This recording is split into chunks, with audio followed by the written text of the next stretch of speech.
हाँ जी, next topic हम start कर रहे हैं, रिफ्रैक्शन थ्रू प्रिज्म। प्रिज्म से रिफ्रैक्शन, ये एक बड़ा वर्सेटाइल टॉपिक है और इस साल आपके एग्जाम के लिए भी बहुत इंपॉर्टेंट है।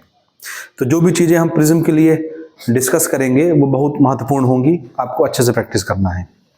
तो प्रिज्म का डेरिवेशन भी आ सकता है 5 नंबरों के लिए डायरेक्ट, ठीक है। क्या आता है? प्रिज्म का डेरिवेशन आता है 5 नंबर के लिए, जो कंपाउंड माइक्रोस्कोप के साथ ऑप्शन में शायद आपको दिखेगा, ठीक है। तो इसलिए ये एक बड़ा वर्सेटाइल टॉपिक है, आपको एग्जाम के लिए इनको हर हाल में प्रिपेयर कर लेना है। ठीक हो गया जी। सबसे पहले बात करते हैं कि प्रिज्म है क्या। तो प्रिज्म एक ट्रांसपेरेंट मटेरियल है जिससे लाइट आर पार जा सकती है। अब चूंकि प्रिज्म का जो सरफेस होता है वो ऐसे पैरेलल नहीं होता ग्लास स्लैब की तरह, ये दो रिफ्रैक्टिंग सरफेस जो है ये ऐसे इंक्लाइन हो जाती है ना। इसलिए इसका जो रिफ्रैक्शन है वो ग्लास स्लैब के रिफ्रैक्शन से थोड़ा डिफरेंट हो जाता है। ग्लास स्लैब में जब रिफ्रैक्शन होता है तो लाइट जब ग्लास के अंदर से बाहर निकलती है तो जहां से उसका ओरिजिनल रास्ता होता है वहां से निकलने के बजाय थोड़ा नीचे से शिफ्ट होकर निकलती है, लेकिन उसी डायरेक्शन में जाती है जिधर वो पहले जा रही होती है। तो खाली लाइट का लेटरल डिस्प्लेसमेंट होता है, शिफ्ट हो जाती है लाइट लेटरली, समझ आया? मुड़ती नहीं है लाइट, क्योंकि ग्लास स्लैब में सरफेस कैसी होती है? पैरेलल। लेकिन प्रिज्म में सरफेस पैरेलल नहीं होती, वो ऐसे इंक्लाइन हो जाती है। सरफेस के इंक्लाइन होने के चलते लाइट रे जब ग्लास के बाहर निकलती है, प्रिज्म से बाहर निकलती है, तो वो बेंड हो जाती है। लाइट हमेशा प्रिज्म की बेस की तरफ बेंड होती है, याद रखना आपने। किधर बेंड होती है? प्रिज्म की बेस की तरफ, ठीक है। अब थोड़ा सा हम प्रिज्म को समझते हैं, ध्यान से देखिएगा। Suppose this is a prism. Prism आप सामने से जब देखते हैं तो आपको वो रेक्टेंगल की तरह दिखता है। कैसा दिखता है? जबकि वो रेक्टेंगल होता नहीं है। इसमें ये ऐसे सरफेस होती है, इधर से भी ऐसे सरफेस होती है, तो रेक्टेंगल होता है। नीचे भी एक सरफेस होता है, ये भी रेक्टेंगल है। 3 रेक्टेंगल होती हैं और 2 ट्राइंगल। सामने से देखेंगे ट्राइंगल, पीछे से देखेंगे ट्राइंगल, और ऐसे 2 रेक्टेंगल होते हैं, ठीक है। आई बात समझ में? एक मुझे कॉपी दिखाइए, छोटी कॉपी है, हाँ दो उसको, ठीक है। ये इस तरह से मान लीजिए ये रेक्टेंगल है, ऐसा रेक्टेंगल है ना ये, तो ऐसे 2 रेक्टेंगल हो गए। क्या हो गए? 2 रेक्टेंगल। ये 2 रेक्टेंगल आप ऐसे मिला दीजिए, है ना। तो सामने से आपको कैसा दिख रहा है? ट्राइंगल दिख रहा है। अंदर पूरा कांच भर दीजिए, तो सामने ट्राइंगल, मुझे पीछे से भी ट्राइंगल दिख रहा होगा, है ना जी। इधर से देखोगे तो क्या दिखेगा? रेक्टेंगल। इधर से रेक्टेंगल। तो ये दोनों रेक्टेंगल जो हैं, ये दोनों रेक्टेंगल रिफ्रैक्टिंग सरफेस होती है। क्या होती है? Refracting surface. लाइट इधर से एंटर करती है और इधर से निकलती है। सामने का ट्राइंगल और पीछे का ट्राइंगल रिफ्रैक्शन में हिस्सा नहीं लेते हैं। ये बात समझ में आई? ठीक। वैसे आपने प्रिज्म देखा होगा, कांच का एक पत्थर है, कांच का बना हुआ। ठीक, हम सामने से देख रहे हैं इसलिए हम इसको ट्राइंगल जैसा दिखाते हैं। सामने से देखने पर ये कैसा लगता है? हाँ, बाकी इसमें जो सरफेस है, रेक्टेंगल वाली सरफेस, वो हम नहीं बना रहे हैं यहां पर, ठीक है। समझ में आया?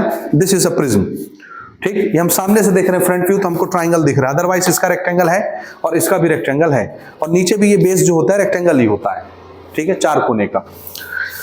अच्छा, इसका हम नाम रख देते हैं, this is A B C. ये वर्टेक्स के नाम हो गए, वर्टेक्स यानी कोना। यहां पर जो एंगल बनता है ये, इसको बोलते हैं एंगल ऑफ प्रिज्म। क्या नाम है इसका? और इसको मैं ए फॉर एप्पल से ही दिखाऊंगा। This is angle of prism. क्या नाम है इसका? एंगल ऑफ प्रिज्म, ठीक, okay. Angle A is angle of prism, इसका नाम ही है एंगल ऑफ प्रिज्म, ठीक है। अब इसमें रिफ्रैक्टिंग सरफेस जो है वो ये है, ये पहली रिफ्रैक्टिंग सरफेस, ये दूसरी रिफ्रैक्टिंग सरफेस। ये सरफेस ऐसे पैरेलल नहीं है, ये ऐसे झुक गई है, इंक्लाइन हो गई है, समझ आया? अब यहां पर हम थोड़ा सा रे डायग्राम को समझने की कोशिश करते हैं कि जब लाइट प्रिज्म के अंदर जाती है तो किस तरह से बेंड होती है, ये समझेंगे थोड़ा सा हम पहले, है ना। तो देखिए, सबसे पहले मैं एक रे डायग्राम बना लेता हूं यहां पर, लेते हैं, दिस इज इंसिडेंट रे। ये कौन सी रे है? Incident ray. यहां पर गिरती है, ठीक, तो ये क्या हो गया पॉइंट ऑफ इंसिडेंस। अगर ये सपोज दिस इज एयर, इधर बाहर क्या है एयर, इधर भी क्या है एयर, और ये क्या चीज है ग्लास, किसका बना होता है ग्लास। आपको नहीं लिखना अंदर ना, आप देखते जाइए, मैं मिटा लूंगा, आप नहीं मिटा पाएंगे। ठीक, लाइट जब एयर से कांच के अंदर जाएगी तो कांच ज्यादा भारी मीडियम होता है, डेंसर मीडियम। लाइट जब भी रेयर मीडियम से डेंसर मीडियम में जाती है वो नॉर्मल की तरफ बेंड हो जाती है, यानी रिफ्लेक्शन होता है। और रिफ्लेक्शन कहां पर होता है इंटरफेस पर।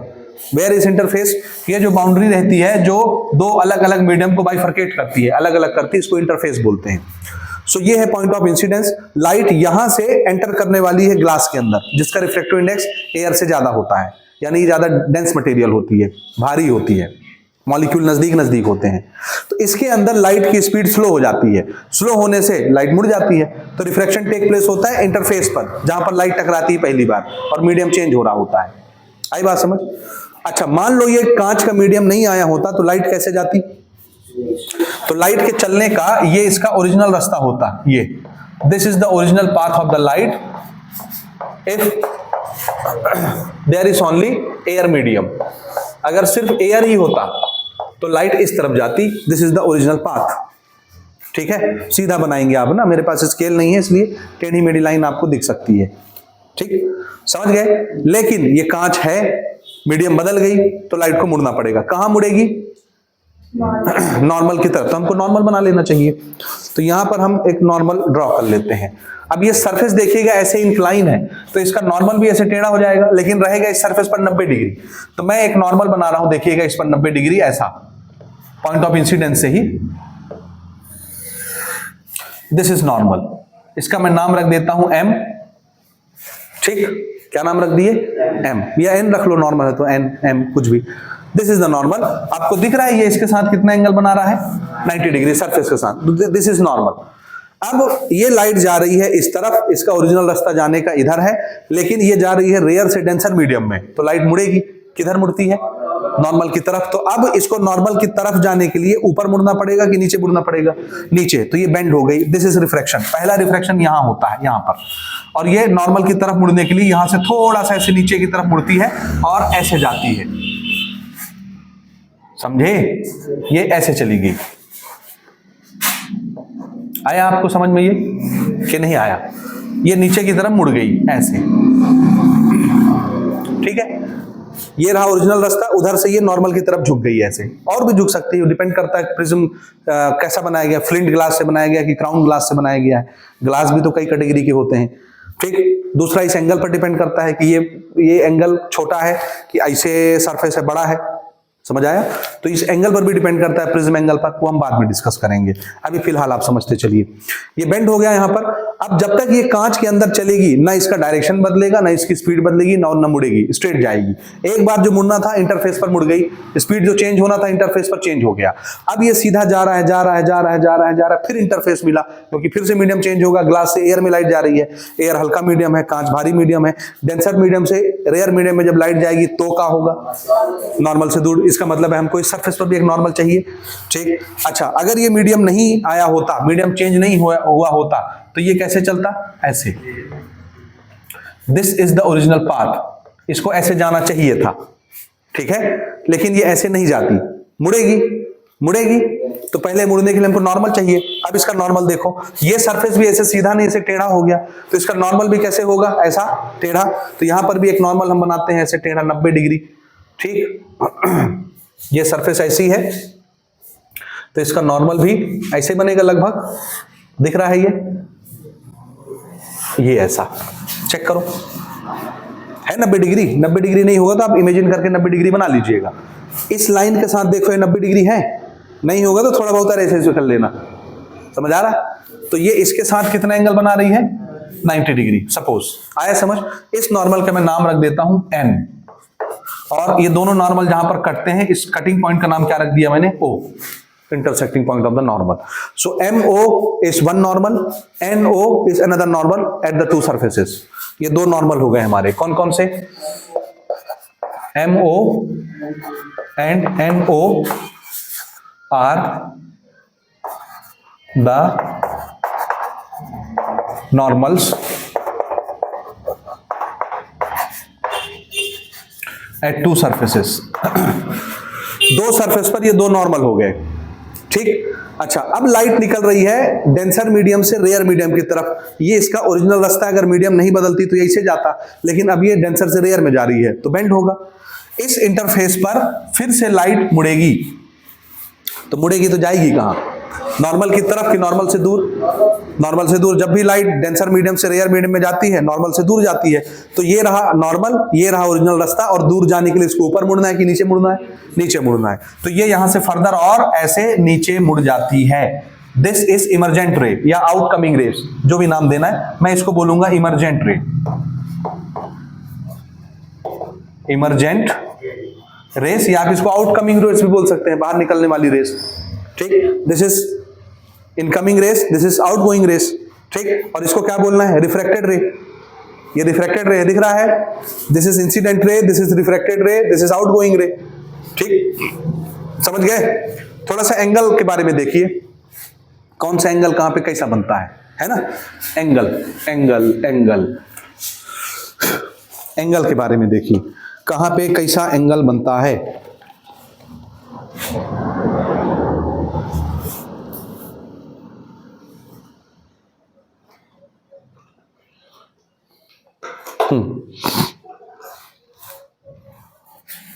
ठीक है, एंगल देखो। सबसे पहले एंगल ऑफ इंसिडेंस किसके किसके बीच बनता है? एंगल ऑफ इंसिडेंस नॉर्मल और इंसिडेंट रे के बीच। This angle is angle of incidence. समझ आया? आया? इसी प्रकार से अगर ये लाइट रे इधर से जाती, अगर हम सोर्स यहां रखते लाइट का, तो लाइट रे ऐसे चलती, ऐसे। लेकिन अगर हम लाइट का सोर्स यहां पर रखते तो लाइट कैसे जाती? ऐसे ऐसे ऐसे। क्योंकि रिफ्रैक्शन में आपने पढ़ा हुआ है कि लाइट जब एक मीडियम से दूसरे मीडियम में, दूसरे से तीसरे में जाती है, मुड़ती है अलग अलग डायरेक्शन से, और अगर आप लाइट का पाथ रिवर्स करते हैं, सोर्स को चेंज करते हैं, लाइट को वापस भेजते हैं उल्टी दिशा में, तो लाइट सेम पाथ को फॉलो करते हुए आती है जहां से वो पहले गई थी। तो अगर लाइट ऐसे जा रही है अलग अलग मीडियम में, इस रास्ते को अपनाती है, तो लाइट का पाथ अगर रिवर्स किया जाए तो लाइट इसी रास्ते से वापस जाएगी। इसीलिए अगर लाइट इधर से वापस जाती है, then this will be incident ray, this is normal, and angle between incident and normal is angle of incidence. Again इसको मिटा दूं, इसकी जरूरत नहीं है हमको, आप समझ जाएंगे। ये भी एंगल क्या कहलाएगा? Angle of incidence.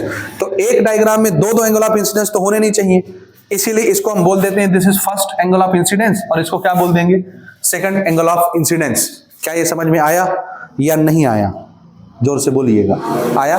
नाउ यहां देखिए, इस पहले इंटरफेस पर लाइट मुड़ती है, जिसको ऐसे जाना चाहिए वो ऐसे चली गई, तो ये जो एंगल है ये वाला नॉर्मल के साथ रिफ्रैक्टेड रे का जो एंगल होता है, this angle is called angle of refraction. पहली सरफेस पर रिफ्रैक्शन हुआ, दिस इज पहला एंगल ऑफ रिफ्रैक्शन R1। समझ आया? इसी प्रकार से इसको क्या बोलेंगे? दूसरा एंगल ऑफ रिफ्रैक्शन R2। क्या यहां तक समझ में आया आपको कि कोई समस्या हो गई? बताना भैया, कोई समस्या कि ये आपको समझ में आ रहा है? बोलो। दिस एंगल इज, ये वाला एंगल R1 है और ये वाला एंगल R2 है। वैसे देखो, इधर से जब इंसिडेंट रे आती, ये बनता है एंगल ऑफ इंसिडेंस, और रिफ्रैक्शन होता तो ऐसे जाती, ये रहा नॉर्मल, ये रहा रिफ्रैक्टेड रे, this is the angle of refraction. तो अगर ये I2 इंसिडेंस एंगल है तो ये R2 हो गया रिफ्रैक्शन एंगल। समझ गए? समझ गए? तो इसमें अगला इंफॉर्मेशन क्या है? अगला इंफॉर्मेशन है कि angle I1 and angle I2 are angle of incidence at the two surface, and angle R1 and angle R2 are angle of refraction at the two surfaces. आ रहा है समझ में? तो इसके नॉर्मल फीचर समझ में आ रहे हैं आपको?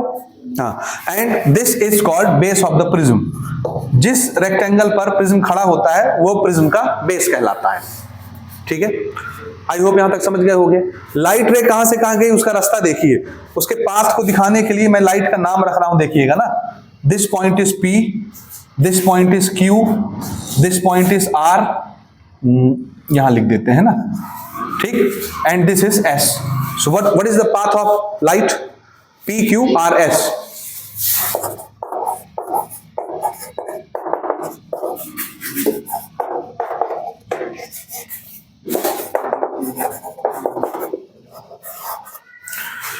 PQR is the path of light rays. कैसे चलती है समझ में आ गया? चाहे आप इधर से भेजो चाहे इधर से भेजो, एक ही पाथ है, रास्ता तो एक ही रहता है। ठीक है, यहां तक समझ गए कि नहीं समझे? ठीक है, इसमें लाइट क्या होती है? बेंड होती है। अब लाइट कितनी मुड़ी? लाइट कितनी मुड़ी? तो कितनी मुड़ी को देखने के लिए क्या करेंगे? कितनी बार रिफ्रैक्शन हुआ इसमें? 2 बार रिफ्रैक्शन हुआ है। कितनी बार? 2 बार रिफ्रैक्शन हुआ है। ठीक है, 2 बार रिफ्रैक्शन हुआ है। कहां कहां पर? पहली बार लाइट यहां पर बेंड होती है, दूसरी बार लाइट यहां पर बेंड होती है। ग्लास स्लैब में याद करो 2 सरफेस थे, उसमें भी 2 बार रिफ्रैक्शन होता है। पहला यहां क्या होता है? यहां मुड़ जाती है नीचे, और दूसरी सरफेस पर पहुंचती है तो ऊपर हो जाती है। तो यहां अगर 20 डिग्री नीचे मुड़ी है तो दूसरी सरफेस पर 20 डिग्री ऊपर हो जाती है। अल्टीमेटली कुछ भी नहीं मुड़ी, वो उसी डायरेक्शन में जाती है, बस निकलती अलग जगह से है। समझ में आया?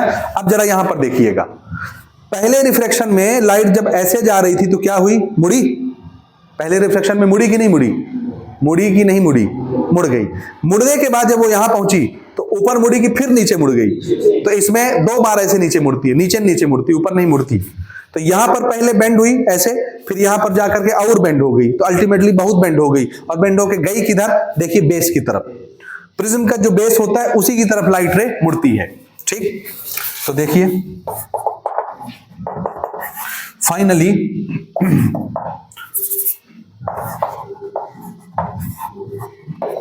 emergent rays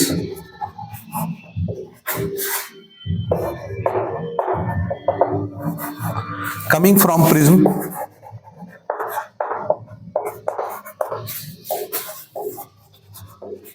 bends towards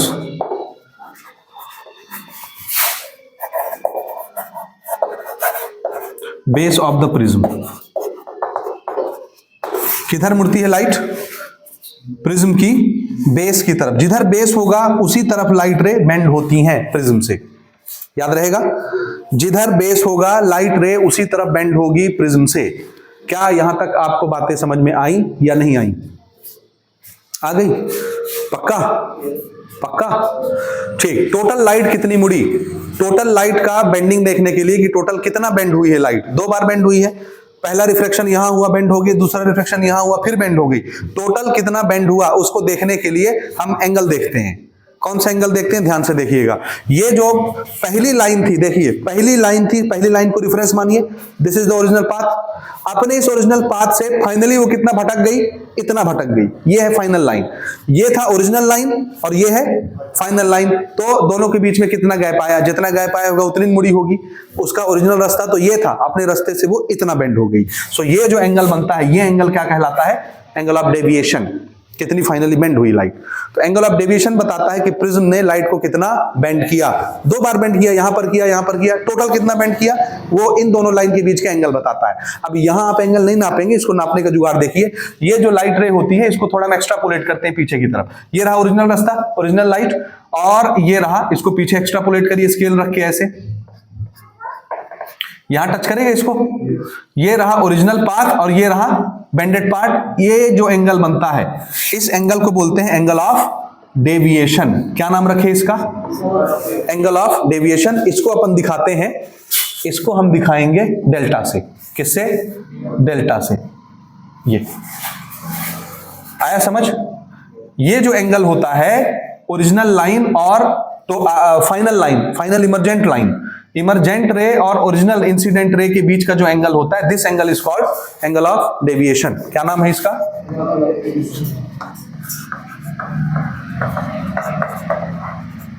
क्या बोलते हैं? Angle of deviation. आया समझ? ये एंगल हमको बताता है कि लाइट फाइनली कितनी मुड़ी है। ये टोटल एंगल होता है, इसको बोलते हैं एंगल ऑफ डेविएशन। क्या यहां तक आपको बात समझ आई या नहीं आई? आ गया? ये प्रिज्म का पैरामीटर है। ठीक है, अब थोड़ा सा हम ये समझते हैं कि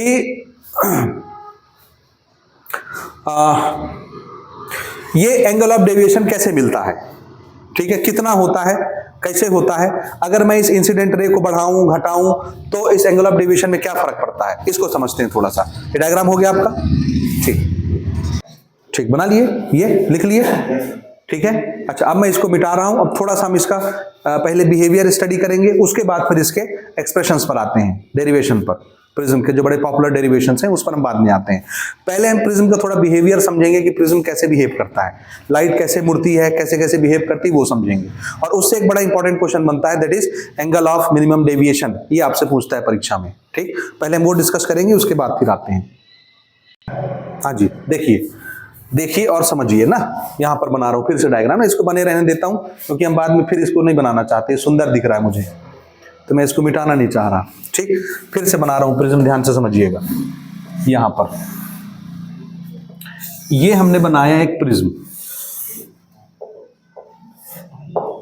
ऐसा, ये वही है ना, this is angle of prism, ठीक। दिस इज बेस BC, ठीक है, आए समझ। ओके, इसमें होता ये है, देखिएगा ना, ये है नॉर्मल, ये नॉर्मल है, ठीक, MO, ठीक। यहां से हमने एक इंसिडेंट रे भेजा, suppose this is incident ray number 1, ठीक। ये इसका ओरिजिनल रास्ता है ऐसे जाने का, ठीक, this is the original path. लेकिन ये रेयर मीडियम से डेंसर मीडियम में जाएगी तो मुड़ेगी, ये मुड़ गई, यहां से पहला रिफ्रैक्शन हुआ, ये यहां पहुंचा। उसके बाद यहां पर फिर हम नॉर्मल बना लेते हैं, दिस इज नॉर्मल नंबर 2, जो भी नाम रखे थे, क्या नाम दिए थे, N, दिस इज O, ये कटिंग कट गया यहां पर, ठीक है, समझना ना। अब यहां पर फिर से रिफ्रैक्शन होगा, रिफ्रैक्शन में लाइट कहां मुड़ती, बेस की तरफ प्रिज्म के, तो इधर से ऐसे गई, यहां तक पहुंची, यहां से फिर रिफ्रैक्शन होगा, रिफ्रैक्शन के बाद कहां मुड़ेगी, बेस की तरफ मुड़ेगी, ये ऐसे मुड़ गई। ये पहली लाइन है, पहली रे, समझे नहीं समझे।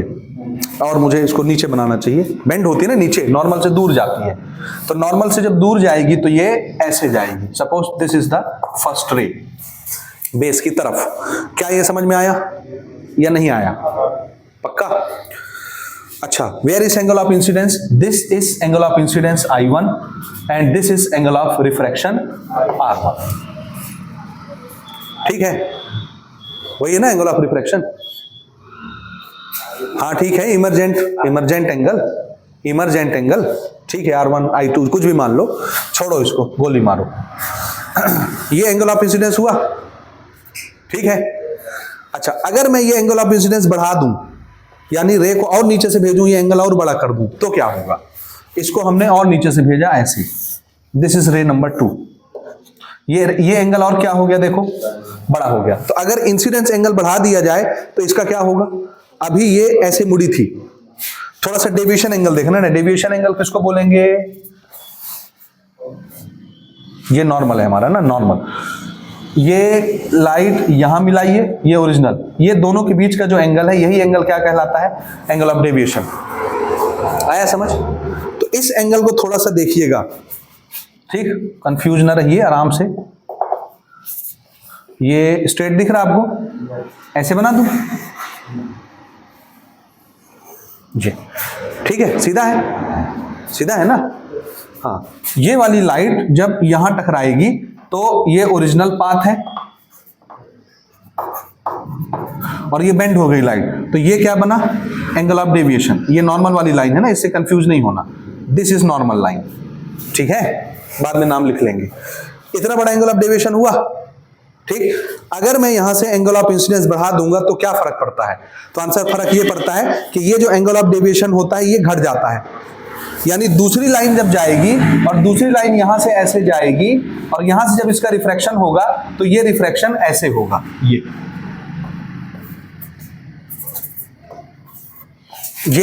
रिफ्रैक्टेड रे ऊपर चली जाती है। यानी इस पहली लाइन के लिए एंगल ऑफ डेविएशन देखो और इस दूसरी लाइन के लिए एंगल ऑफ डेविएशन देखो, एंगल ऑफ डेविएशन क्या हो गया, कम हो गया। ये वाला एंगल देखो ना, दो, ये फाइनल ओरिजिनल रे और इमरजेंट रे, इसके बीच का एंगल है एंगल ऑफ डेविएशन। तो जब हमने I1 बना के एंगल भेजा था तो इतना बड़ा एंगल ऑफ डेविएशन था, हमने जब ये एंगल बढ़ाया और नीचे से रे को भेजा तो ये यहां जाके क्या हो गई, ऐसे निकलती है कि ये एंगल ऑफ डेविएशन क्या हो गया, कम हो गया। तो जब इंसिडेंस एंगल बढ़ाया जाता है तो एंगल ऑफ डेविएशन क्या हो जाता है, डिक्रीज होता है। अगर मैं और इस एंगल को बढ़ा दूं, ये तीसरी रे, ये देखो ये एंगल और बड़ा हो गया, एंगल ऑफ इंसिडेंस I1 और बड़ा कर दिए। तो हम ये देखते हैं कि ये रे जो अभी यहां से निकल रही थी, ये यहां से जब ये रे ऐसे जाएगी और ये यहां से निकलेगी ऐसे, तो बताओ ये एंगल ऑफ डेविएशन फिर से क्या हो गया, और छोटा हो गया। समझे? ऐसा हुआ। तो कंक्लूजन क्या निकला कि जैसे जैसे हम एंगल ऑफ इंसिडेंस बढ़ाते जाते हैं वैसे वैसे एंगल ऑफ डेविएशन छोटा होता जाता है। समझ आया? क्या कंक्लूजन निकला?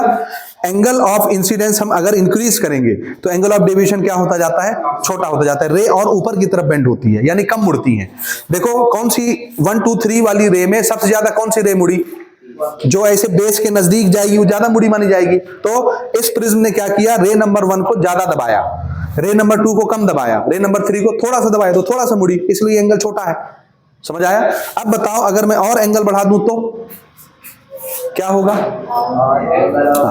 हमने ये एंगल ऑफ इंसिडेंस और बड़ा किया, दिस इज रे नंबर 4, ठीक। ये एंगल ऑफ इंसिडेंस और बड़ा हुआ तो ये और कहां जाएगी, ऊपर, लेकिन ये ऊपर नहीं जाती, ये यहां आ जाती है ऐसे, चौथी रे। इसको ऊपर जाना चाहिए, ट्रेंड तो वही फॉलो हो रहा था कि यहां से कहां गई, 3 नंबर तक आई, और 3 नंबर के बाद इसको ऊपर जाना चाहिए क्योंकि इसे ऊपर जाएगा। जैसे जैसे एंगल ऑफ इंसिडेंस बढ़ाते हैं वैसे वैसे ये क्या होता है, ऐसे ऊपर की तरफ जाता है। ये रे एंगल जो है छोटी होती जाती है, रेस ऊपर चढ़ती है। लेकिन एक पर्टिकुलर एंगल बनाने के बाद आप अगर और एंगल ऑफ इंसिडेंस को बढ़ाओगे तो ये ऊपर जाने के बजाय, यानी एंगल ऑफ डेविएशन का छोटा होने के बजाय वो और बड़े होने लगती है, ये और यहां से नीचे आ जाती है ऐसे, ठीक है। यानी इस एंगल ऑफ डेविएशन से छोटा एंगल नहीं मिलेगा, फिर ये और बड़ी होने लग जाएगी। हमको लगता है गड़बड़ी हो गई, और एंगल ऑफ इंसिडेंस को बढ़ाओ ऐसे, 5वीं रे भेजो, 5वीं, तो हम ये देखते हैं कि ये और यहां से नीचे चली जाती, यहां आ गई 5वीं रे। इसको ऊपर जाना चाहिए लेकिन ये नीचे आ जाती है। इससे छोटा एंगल ऑफ डेविएशन नहीं मिलता। अब आप और इसको बड़ा करके भेजोगे तो आप देखोगे ये और ऐसे आ जाती है, नंबर 6, नंबर 6। समझ में आ रहा है कि नहीं आ रहा?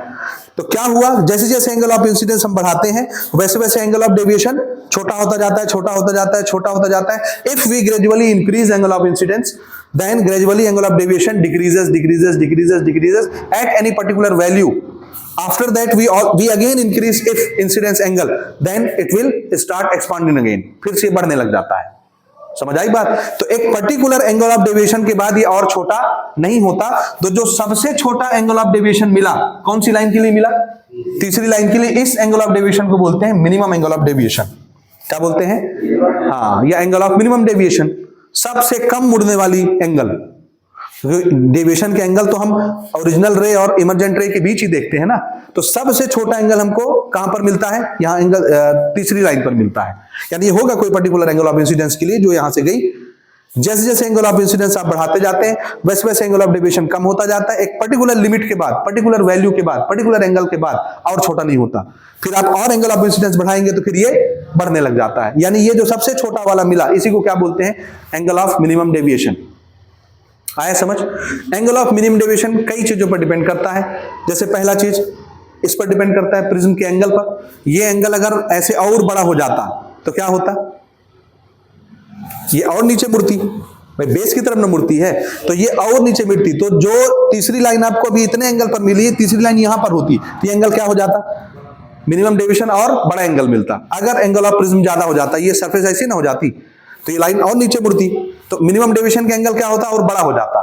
दूसरा, प्रिज्म के रिफ्रैक्टिव इंडेक्स पर डिपेंड करता है। रिफ्रैक्टिव इंडेक्स जितना ज्यादा होगा उतना लाइन मुड़ेगी, और अगर ये ज्यादा मुड़ गई तो एंगल ऑफ डेविएशन क्या हो जाएगा, और बड़ा हो जाएगा। तो पहला चीज एंगल ऑफ प्रिज्म पर डिपेंड करता है, मिनिमम डेविएशन का एंगल। दूसरा, प्रिज्म किस मटेरियल का बना है उसके रिफ्रैक्टिव इंडेक्स पर डिपेंड करता है, यानी मोड़ने की ताकत पर। ज्यादा रिफ्रैक्टिव इंडेक्स वाला प्रिज्म ले लिए तो वो ज्यादा मोड़ देगा, ज्यादा मोड़ देगा तो ये 3 नंबर लाइन यहां ना दिखेगी, यहां दिखेगी, तो एंगल ऑफ डेविएशन बड़ा हो जाएगा। सारी लाइनें उसके बाद और नीचे जाएंगी, ऊपर नहीं आएंगी। समझ में आ रहा है कि नहीं आ रहा? तो इस फिनोमिना को क्या बोलते हैं, क्या, एंगल ऑफ मिनिमम डेविएशन। तो पहले हम angle of minimum deviation note करते हैं, वो किस पर डिपेंड करता है, ऐसे कौन कौन सा फैक्टर है वो नोट करते हैं। उसके बाद फिर आते हैं प्रिज्म के डेरिवेशन की तरफ। समझ आई बात? और एंगल ऑफ मिनिमम डेविएशन का डेरिवेशन भी पूछता है आपसे, ठीक, उस पर आते हैं। हो गया जी? ये नोट करेंगे, एक क्वेश्चन है, ये आपके परीक्षा में पूछा जाता है, बढ़िया मजेदार सवाल है। क्वेश्चन क्या है, what is angle of minimum deviation on what factors does it depends, कौन कौन से फैक्टर पर angle of minimum deviation depend करता है, ये वाला एंगल ना, ये मिनिमम डेविएशन का एंगल। उसके बाद draw incidence angle and deviation angle graph, इनके बीच का ग्राफ भी बड़ा पॉपुलर है, वो भी पूछा जाता है। तो सबसे पहले डेफिनेशन देखो मिनिमम एंगल डेविएशन का, जो भी हमने एक्सप्लेन किया वही लिख दिया।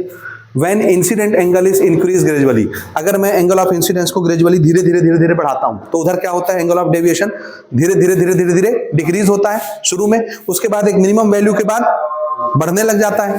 तो उसी को लिख दिया, the angle of deviation initially decreases and after obtaining A minimum value, एक मिनिमम वैल्यू प्राप्त करने के बाद क्या होता है, इट स्टार्ट इंक्रीजिंग अगेन, फिर से वो बढ़ने लग जाती है।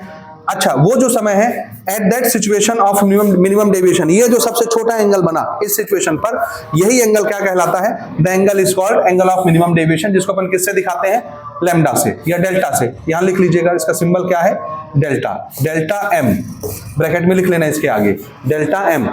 इसके बाद किन किन फैक्टर्स पर ये एंगल डिपेंड करता है वो फैक्टर मैं नोट कर रहा हूं, ठीक है। ये थोड़े से फैक्टर्स नोट कर लीजिए, इसको आप स्टेटमेंट में भी लिख सकते हैं। पहला फैक्टर है एंगल ऑफ प्रिज्म, जो भी हम डिस्कस कर रहे थे।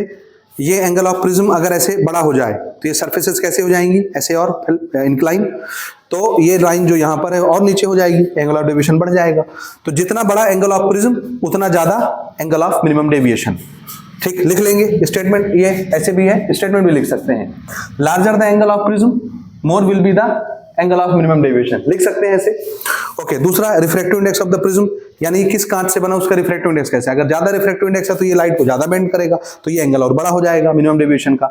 तो ऐसे भी लिख सकते हैं, greater is the refractive index of material of prism, greater will be the angle of minimum deviation, लिख सकते हैं स्टेटमेंट में, ठीक। तीसरा कलर ऑफ लाइट, अलग अलग कलर ऑफ लाइट के लिए ये लाइट को अलग अलग एंगल पर मोड़ता है, किसी कलर को ज्यादा मोड़ता है, किसी कलर को कम मोड़ता है प्रिज्म, तभी तो उसमें 7 कलर बाइफरकेट हो जाते हैं, अलग अलग हो जाते हैं 7 कलर, समझ में आया।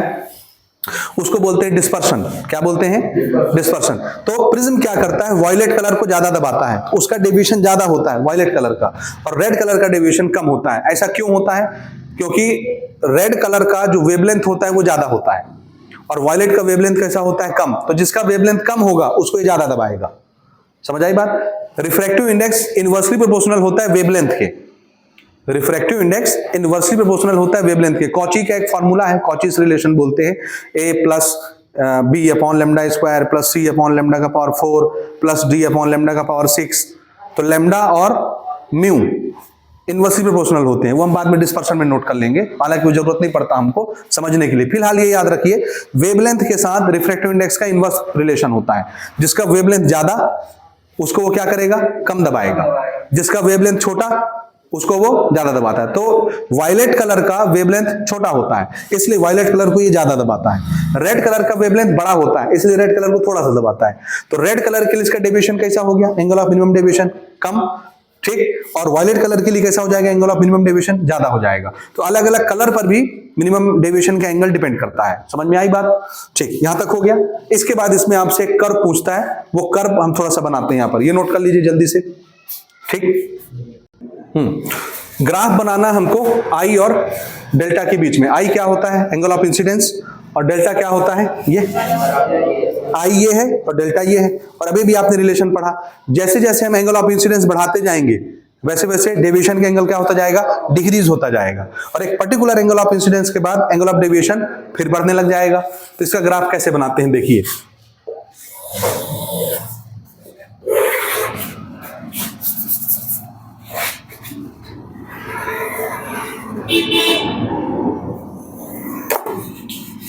ठीक, ये 2 एक्सिस बना लिए हम, ठीक, एक एक्स एक्सिस और एक वाई एक्सिस। एक्स एक्सिस पर हम लेंगे angle of incidence, angle of incidence that is I, ठीक, एक्स एक्सिस पर, और वाई एक्सिस पर हम लेंगे एंगल ऑफ डेविएशन, जिसको किससे दिखाना है, लैम्डा से, ठीक, ठीक, दिस इज 0, आया समझ। अब मैं जैसे जैसे एंगल ऑफ इंसिडेंस बढ़ाते जाऊंगा वैसे वैसे डेविएशन एंगल क्या होता है, शुरू में डिक्रीज होता है, शुरू में डिक्रीज होता है, शुरू में डिक्रीज होता है। तो ऐसा ग्राफ कैसे चलेगा कि एंगल ऑफ इंसिडेंस बढ़ा रहे हैं और डेविएशन एंगल कम हो रहा है? आंसर है ये ग्राफ ऐसे चलता है, ये दिख रहा है। आप angle of deviation, angle of incidence बढ़ाते जाइए, इसकी हाइट क्या हो रही है? उतरते आ रही है। ठीक, तो ये ग्राफ ऐसे चलता है, ऐसे चलता है, ऐसे चलता है, ऐसे आया। एक पर्टिकुलर एंगल ऑफ इंसिडेंस के बाद ये ग्राफ क्या होने लगता है? वापस बढ़ने लगता है, ऐसे बढ़ने। अब आप एंगल ऑफ इंसिडेंस बढ़ाते जाइए, एंगल ऑफ डेविएशन क्या होता जाएगा? बढ़ता जाएगा। डेविएशन हाइट से दिख रहा है और इंसिडेंस एक्स एक्सिस से दिख रहा है। क्या ये समझ में आ रहा है? इस पर्टिकुलर एंगल ऑफ इंसिडेंस के बाद आप फर्दर और एंगल ऑफ इंसिडेंस बढ़ाइए, देखिए डेविएशन एंगल क्या हो रहा है? हाइट इसकी बढ़ रही है। और इधर जब आप एंगल ऑफ इंसिडेंस बढ़ा रहे थे तो इसकी हाइट क्या हो रही थी? डिक्रीज हो रही थी। ये इसका ग्राफ है। ये जो इसका मिनिमम पॉइंट होता है, जब हम इसको इधर प्लॉट करते हैं, ये this is angle of minimum deviation. आई बात समझ? ये नीचे वाला, सबसे नीचे वाला point, this is angle of minimum deviation. आई बात समझ? और इसको दिखाना है तो इसकी रीडिंग भी आप चाहें तो एंगल ऑफ इंसिडेंस की भर सकते हैं, 20 डिग्री, 25 डिग्री, 30 डिग्री, 35 डिग्री, ऐसे करके 40 डिग्री, 45 डिग्री, समझ रहे हैं? ऐसे करके रीडिंग आप इसमें भर सकते हैं। इधर भी आप चाहें तो कुछ डाटा भर सकते हैं या इसको छोड़ सकते हैं, ये भी एंगल है। ठीक है, डाटा भरने की जरूरत नहीं, आप ऐसे भी दिखा देंगे तो चलेगा, डाटा की जरूरत नहीं है। तो क्या ये बात समझ आई आपको या नहीं आई? आ गई? ये ग्राफ है, इसमें कोई चमत्कार नहीं है, बन जाएगा। तो ये क्वेश्चन आपने कवर कर लिया। अब थोड़ा सा हम इसका एक्सप्रेशन देखते हैं कि finally angle of minimum deviation का फॉर्मूला क्या होता है, इसका रिफ्रैक्टिव इंडेक्स के साथ इसका क्या रिलेशन होता है, वो भी आपके एग्जाम में पूछा जाता है और 5 नंबर के लिए पूछा जाता है। शुरू करें। हाँ, एक चीज बताना और रह गया, देखिए क्या चीज। जिस समय ये एंगल ऑफ मिनिमम डेविएशन होता है, ये डायग्राम तो अब हमारा हो गया काम ना, ये डायग्राम काम हो गया।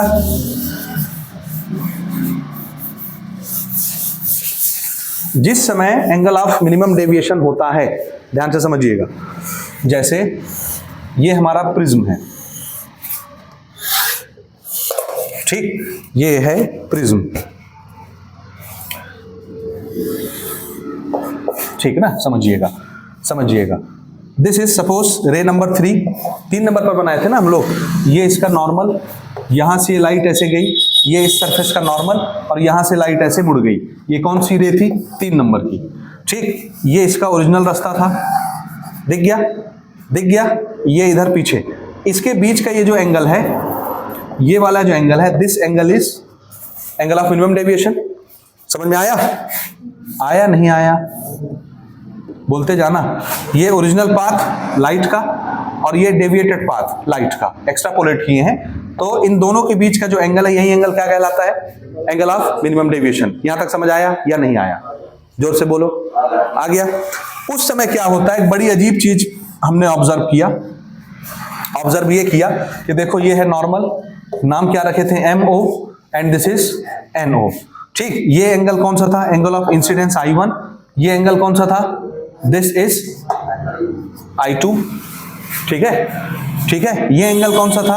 ये R1। ये एंगल कौन सा था? R2। सब यहां लिखा हुआ है, दिख रहा है? जिस समय एंगल ऑफ मिनिमम डेविएशन बनता है, इसके बाद अभी फर्दर और नीचे जाएगा और छोटा नहीं होगा 3 नंबर के बाद। उस समय हमने ये देखा कि इधर ये जो एंगल I1 होता है और ये जो एंगल I2 होता है, नॉर्मल और इंसिडेंट रे के बीच में, ये एंगल I2 और ये एंगल I1, ये दोनों बराबर हो जाते हैं। इधर का एंगल ऑफ इंसिडेंस और इधर का एंगल ऑफ इंसिडेंस दोनों कैसे हो जाते हैं? नॉर्मल और इंसिडेंट रे के बीच के एंगल। ठीक, तो ये भी आप उसके साथ साथ लिख लीजिएगा, जहां स्टेटमेंट हमारा खत्म हुआ है मिनिमम डेविएशन एंगल का और फैक्टर शुरू हुआ है, उसके बीच में लिख लीजिएगा कि at situation of angle of minimum deviation, जिस समय मिनिमम डेविएशन होता है उस समय एंगल ऑफ I1 और एंगल I2 दोनों क्या हो जाते हैं? बराबर, दैट इज I। दोनों का रीडिंग कैसा हो जाता है? अगर ये 35 डिग्री है तो ये भी कितना हो जाएगा? 35 डिग्री। I2 की बात हो रही है ना, I1 I2 दोनों बराबर हो जाते हैं। उसी प्रकार से जब I1 I2 बराबर हो गए तो ये R1 R2 भी क्या हो जाएंगे? बराबर हो जाएंगे। तो रिफ्रैक्शन एंगल भी क्या हो जाता है? आपस में इक्वल हो जाता है, दोनों की रीडिंग सेम हो जाती है, R। याद रहेगा? तो क्या रिजल्ट निकलता है? जिस समय मिनिमम डेविएशन का एंगल बनता है उस समय इधर I1 और इधर I2 दोनों कैसे हो जाते हैं? बराबर हो जाते हैं। ये समझ रहे हो ना I2 कहां तक है, ये है एंगल ऑफ मिनिमम डेविएशन, ठीक। और ये एंगल कौन सा एंगल है आपका, नॉर्मल और इंसिडेंट रे के बीच, कौन सा है, नॉर्मल और इंसिडेंट रे के बीच I2। This angle is I2, this angle is I1 and this angle is minimum deviation angle. समझे नहीं समझे, ये तीसरी नंबर लाइन पर था, उसके बाद तो नीचे जाने लग गए थे और लाइन, और ये बढ़ने लग गया था डेविएशन एंगल। समझ में आ रहा है। तो इस समय जब भी मिनिमम डेविएशन एंगल बनेगा क्या होगा, I1 I2 बराबर हो जाएंगे, R1 R2 बराबर हो जाएंगे, ये याद रहेगा क्योंकि इसी को हम आगे यूज करेंगे इसको प्रूव करने के लिए। हो गया जी, स्टार्ट करें। हाँ जी चलिए, ये क्वेश्चन नोट करिए, ये क्वेश्चन आपके एग्जाम में 5 नंबर के लिए आता है। क्वेश्चन है establish relation between refractive index of material of prism, यानी प्रिज्म जिस मटेरियल से बना है उसका रिफ्रैक्टिव इंडेक्स म्यू, उसका रिलेशन, और एंगल ऑफ प्रिज्म, इस एंगल ऑफ प्रिज्म ए का रिलेशन म्यू ए, और एंगल ऑफ मिनिमम डेविएशन ये डेल्टा एम, इसका रिलेशन। तो ए डेल्टा एम और म्यू, इनका आपस में क्या रिलेशन होता है। और इसी क्वेश्चन को कभी वो ऐसे ही पूछता है कि for a thin prism prove that mu is equal to sine A plus delta M upon 2 sine A upon 2। A is angle of prism, delta M is angle of minimum deviation and 2 is the number, ठीक। And this is mu, refractive index of the material of the prism. समझ आया, ये question note कर लिए, मैं इसको मिटा रहा हूं, ठीक। अब हम इसका सॉल्यूशन स्टार्ट करते हैं।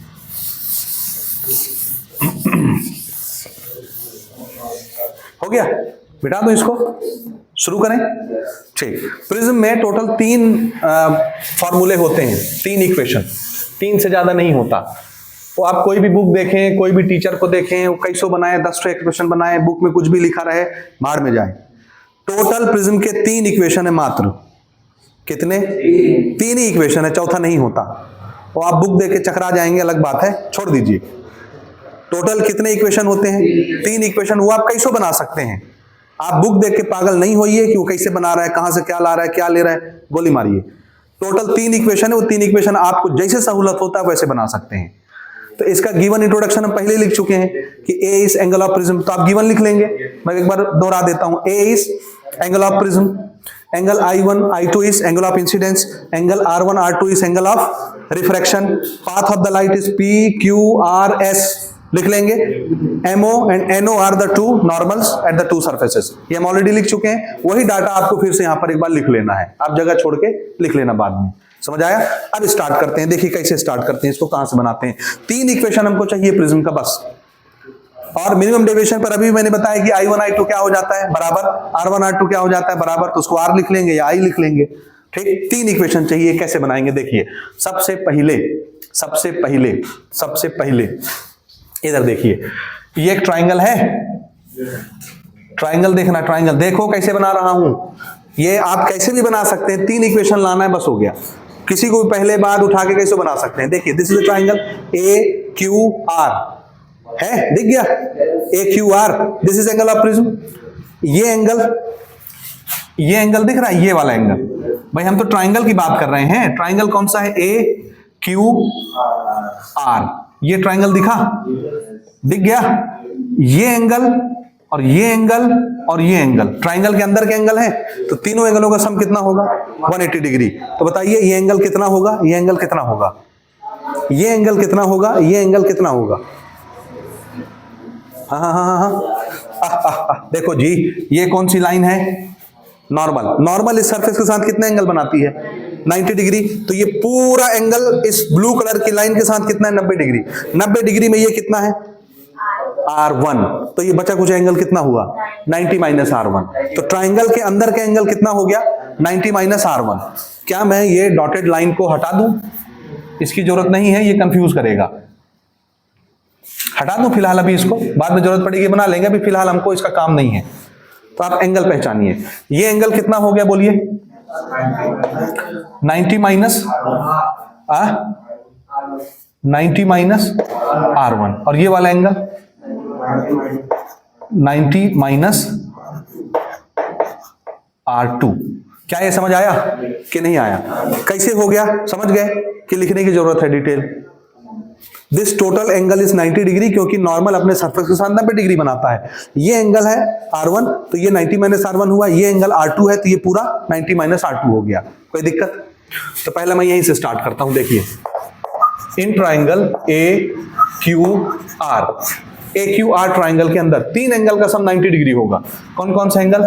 एंगल A प्लस एंगल, इसको क्या बोल दूं? Q को AQR बोल दूं। दिस इज AQR, क्योंकि पूरा एंगल Q नहीं है, AQR ले रहा हूं।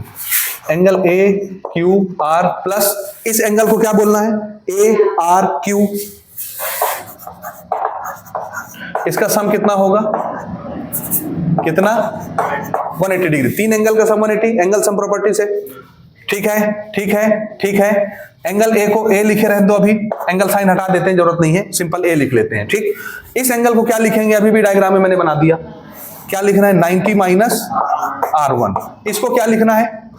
90 minus R2, and this is equal to 180। देखते जाना। A plus what is 90 plus 90? 180। This is minus R1, this is minus R2 equal to 180। 180 दोनों तरफ से कैंसल, R1 R2 उधर भेज दो।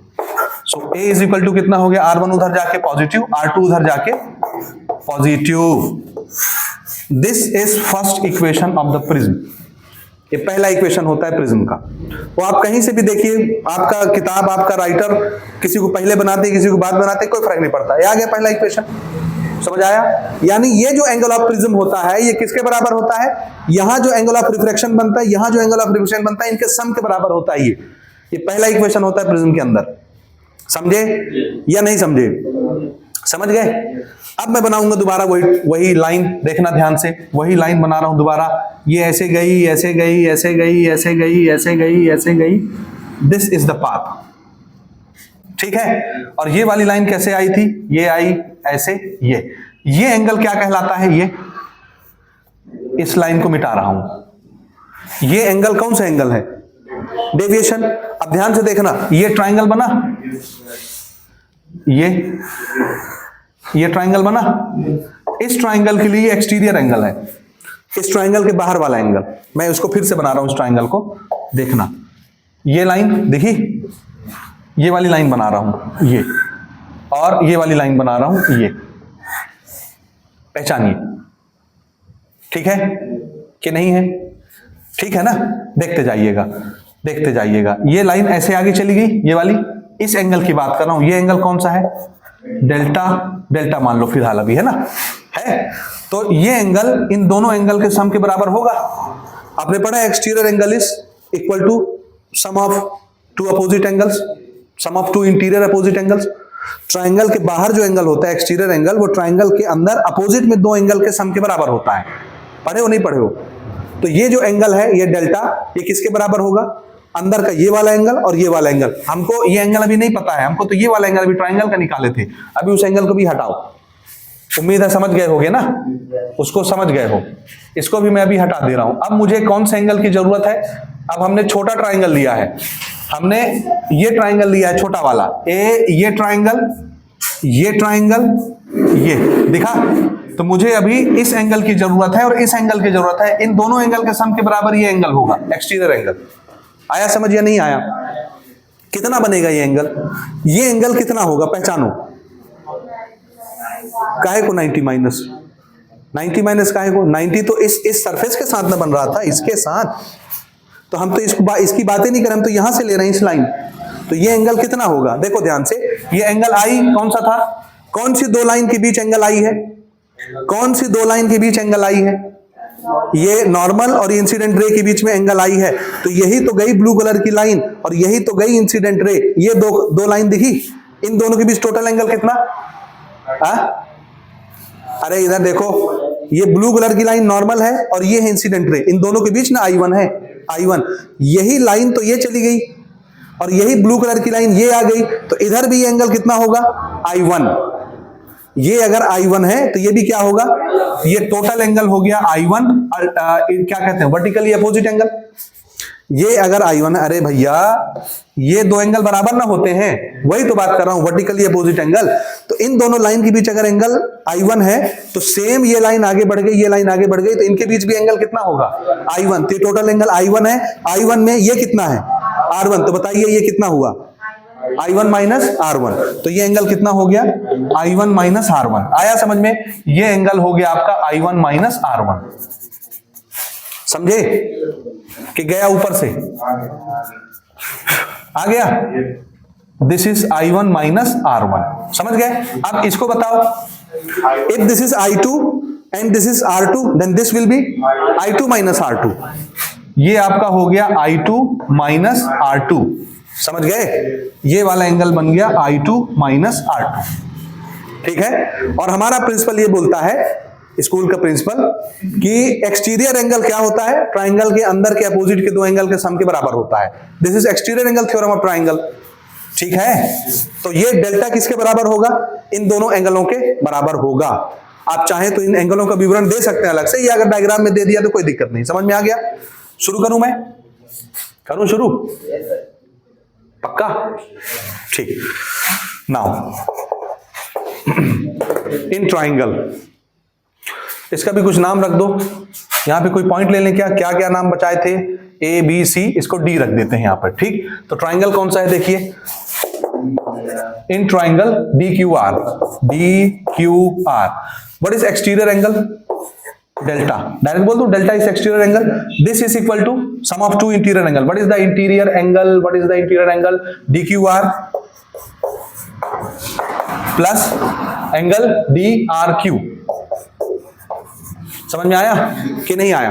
और वो आप कैसे निकाल रहे हैं वो आप समझ जाएंगे कि लिखेंगे। डायग्राम से समझ गए, लिखने की जरूरत नहीं है। ठीक है? Okay, this lambda is equal to what is angle DQR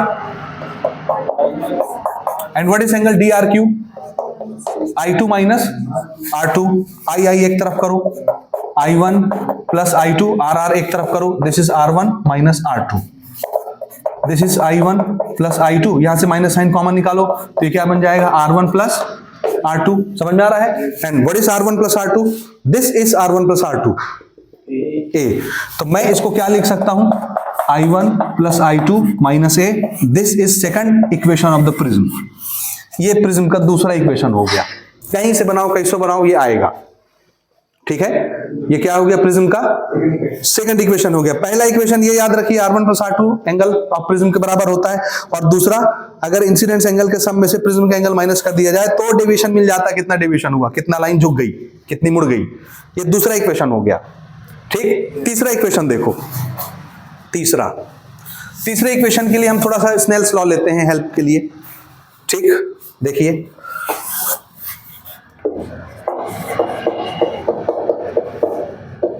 bye Snell's law क्या होता है? Mu is equal to sine I upon sine R। ठीक?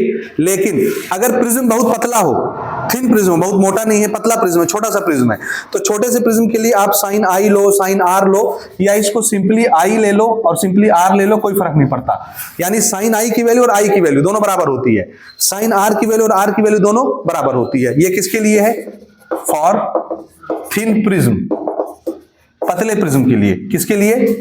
थिन प्रिज्म के लिए साइन I साइन R लिखने के बजाय डायरेक्ट आप I और R लिख सकते हैं। So mu is equal to I upon R। So I is equal to mu into R। ये नोट कर लीजिए आप कि एंगल ऑफ इंसिडेंस को आप क्या लिख सकते हैं? Mu into R। ये रहा दूसरा इक्वेशन, I1 I2 चेंज कर दीजिए म्यू और R से, म्यू भी शामिल हो जाएगा इसमें। From equation 2, from equation number 2 क्या लिखना है? डेल्टा इज इक्वल टू, बताइए I1 को क्या लिखेंगे? Mu R1। भाई प्रिज्म तो एक ही है, तो म्यू 1 म्यू 2 नहीं कर सकते, एक ही मटेरियल है, तो म्यू को म्यू रहने दो, I1 I2 को R1 R2 से रिप्लेस कर दो, प्लस क्या लिखेंगे? म्यू R2 और minus A। What is A? What is A? What is A? R में चेंज कर दो, R1 प्लस R2 ब्रैकेट में। ठीक? यहां से म्यू कॉमन निकालो, म्यू कॉमन निकला, क्या बचा? R1 प्लस R2, और यहां पहले से R1 प्लस R2। इसमें कुछ कॉमन दिख रहा है? R1 प्लस R2 का डब्बा कॉमन दिख रहा है। तो अगर मैं R1 प्लस R2 को बाहर निकाल दूं तो बताइए इस डब्बे में क्या बचा? यहां से R1 प्लस R2 निकल गया तो म्यू बचा इसमें, माइनस यहां से R1 प्लस R2 निकल गया तो क्या बचा 1। यहां से भी निकल गया आपका R1 प्लस R2 का डब्बा, यहां से भी निकल गया डब्बा, तो यहां से निकला तो म्यू बचा और यहां से निकल गया तो 1 बचा। क्या ये समझ में आया? दिस इज डेल्टा, और ये आपका प्रिज्म का तीसरा इक्वेशन हो गया। ठीक है, या इसको ए भी लिख सकते हो, इसको क्या लिख सकते हैं अपन, हाँ देखिए, this is delta is equal to mu minus 1 multiplied by A. ये आपका तीसरा इक्वेशन हो गया प्रिज्म का। आया समझ में? ये 3 इक्वेशन होते हैं प्रिज्म में, चौथा नहीं होता। क्या समझे? चौथा नहीं होता, ये 3 होते हैं। डिफरेंट वेरी कर सकता है, मेथड वेरी कर सकता है, बुक ने कैसा बनाया, आपके टीचर ने कैसा समझाया, मैं कैसे समझा रहा हूं, यूट्यूब पे कोई कैसा समझा रहा है, उससे कोई फर्क नहीं पड़ता। 3 इक्वेशन बने, कैसे निकाल के लाओ, यही आएगा। हो गया? अब हम आते हैं, हमको जो प्रूव करना था उस पर आते हैं। तो ये डेविएशन, ये 3 हो गए। इसके बाद हमको बात करना है, मिनिमम डेविएशन को शामिल करना है। किसको? मिनिमम डेविएशन की कंडीशन पर क्या होता है, I1 I2 बराबर R1 R2 बराबर, देखिए at situation of minimum deviation we know that I1 equal to I2 equal to I और R1 equal to R2 equal to R, ये बराबर होते हैं। जहां कहीं भी आपको I1 I2 R1 R2 दिखता है उसको लपेट लो, ले लो वो इक्वेशन, यानी I लिख लो। कहां से लिख सकते हो? जैसे यहां देखो, इक्वेशन 1 R1 R2 है, क्या लिखोगे? R प्लस R कितना हो गया? 2R, R मिल गया आपको। देखिए फ्रॉम इक्वेशन नंबर 1, देखिए A इज इक्वल टू क्या लिखना है? R प्लस R, यानी ये कितना हो गया? 2R। तो A इज इक्वल टू हो गया 2R। तो बताइए R किसके बराबर आया? A/2 आया। R को क्या लिख सकते हैं हम? A/2। समझे नहीं समझे? अब एक और दूसरा इक्वेशन उठाओ जिसमें I आता हो, ये ले लें। सेकंड इक्वेशन, जगह है हमारे पास, ये मिटा दें, ऊपर से मिटा दें, हालांकि मैं मिटाना नहीं चाह रहा। ये डायग्राम मिटा दूं क्या? अब इसकी जरूरत नहीं है, अच्छा लग रहा है डायग्राम, मिटा दूं क्या? नहीं, ये लिखे रहने देते, डायग्राम हटा देते हैं, इसका काम हो गया। बना लिए आप? बना लिए? नहीं बनाए? फोटो ले ले जल्दी से, मैं भी ऐसे सेल्फी खिंचा लूंगा इसको। ठीक, जल्दी करो, जल्दी। फ्रॉम इक्वेशन नंबर 2 पुट करो। I1 I2 को क्या पुट करोगे? I 2I माइनस A इधर भेज दो।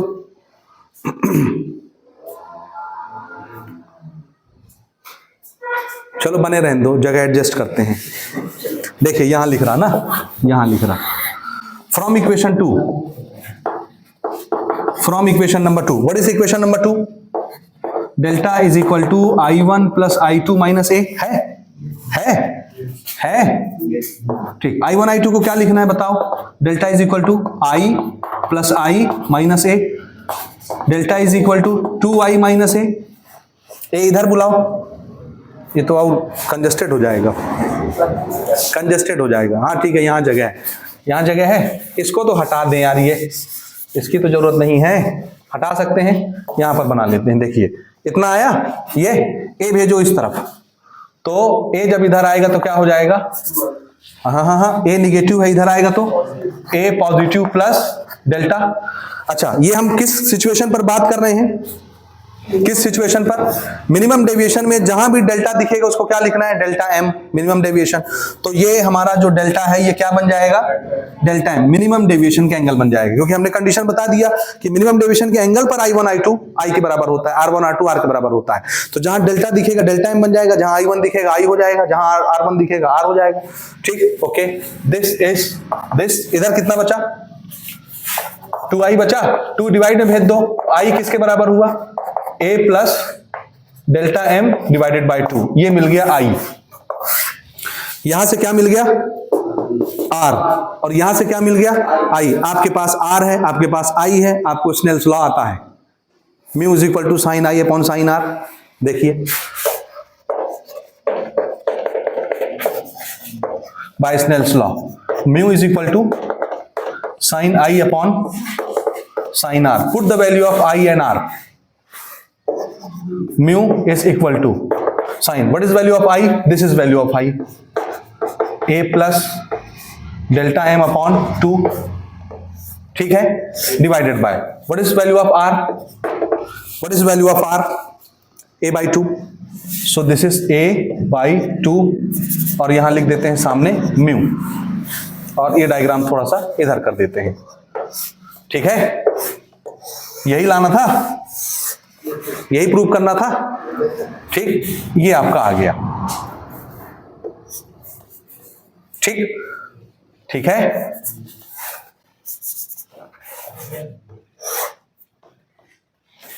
नोट कर लीजिए, ये आपका प्रूव हो गया. Mu is equal to sine A plus delta M upon 2 और साइन अपॉन में साइन ए बाई 2. ठीक हो गया जी. ये 5 नंबर के लिए डेरिवेशन आता है, आ सकता है इस साल, इसलिए इसकी प्रैक्टिस आप अच्छे से करेंगे. ये प्रिज्म के लिए जितने डेरिवेशन से हो गए. एक छोटा सा टॉपिक है डिस्पर्शन. डिस्पर्शन वो भी हम डिस्कस करेंगे इसके साथ. ठीक हो गया. चलिए नेक्स्ट टॉपिक है हमारा डिस्पर्शन ऑफ लाइट. डिस्पर्शन का मतलब होता है स्प्लिटिंग ऑफ लाइट.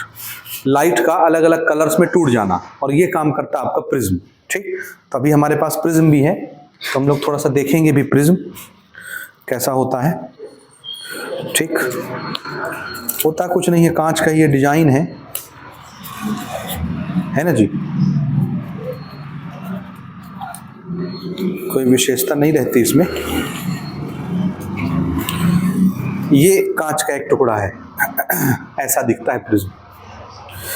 इसको ऐसे नहीं रखते हैं ना, इसको ऐसे रखते हैं. आए समझ? ऐसे रखोगे तो ये सरफेस रेक्टेंगल हो गई. ये रेक्टेंगल ही है ना, 1 2 3 रेक्टेंगल होता है. ठीक है, थोड़ा मैं इसको स्क्रीन में भी पहले कवर करूं, फिर आपके हाथ में दूंगा. ठीक.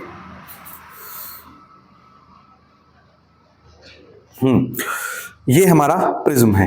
ठीक है, इसमें 2 आपके रेक्टेंगल होते हैं और 3 क्या होता है, 3 रेक्टेंगल होते हैं और 2 क्या होता है, ट्राइंगल होता है. सामने से देखो आपको क्या दिख रहा है, ये ट्राइंगल दिख रहा है. ऐसे मुझे पीछे से भी ट्राइंगल दिख रहा होगा, इसे ये वाला हिस्सा है ना. ये कैसी शेप है, ये रेक्टेंगल है 4 कोने की. ये देखो, ये एक रेक्टेंगल हो गया, दूसरा ये हो गया, और तीसरा ये बेस होता है, ये नीचे वाला. तो ये मेरी जो 2 उंगलियां जो हैं ये रेक्टेंगल पर है, और एक अंगूठा जो है वो भी रेक्टेंगल पर है, बेस पर. तो 3 रेक्टेंगल हो गया, ये और ये और ये है ना, और 2 ट्राइंगल होता है, सामने ट्राइंगल पीछे ट्राइंगल. इसमें रेक्टेंगल हम रिफ्रैक्शन के लिए यूज करते हैं. तो ये एक रिफ्रैक्टिंग सरफेस होगी, लाइट यहां से एंटर करती है और इधर से निकलती है, तो ये रिफ्रैक्टिंग सरफेस है, ये रिफ्रैक्टिंग सरफेस है.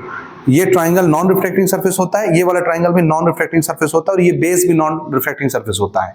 तो खाली 2 रेक्टेंगल जो हैं, जो ऐसे झुका हुआ है और ऐसे झुका हुआ है, दिख रहा है, इंक्लाइन है ये 2 सरफेस यूज करते हैं अपन किसके लिए, किसी के लिए तो करते होंगे, है ना. अब आप इसको थोड़ा सा टेस्ट कर लीजिए. ठीक है, तो प्रिज्म देख लिया आपने. डिस्पर्शन का मतलब होता है जब हम प्रिज्म की सरफेस पर व्हाइट लाइट डालते हैं तो वो उसको डिफरेंट कलर्स में तोड़ देता है. अलग अलग कलर्स में लाइट डेविएट होती, मुड़ती है.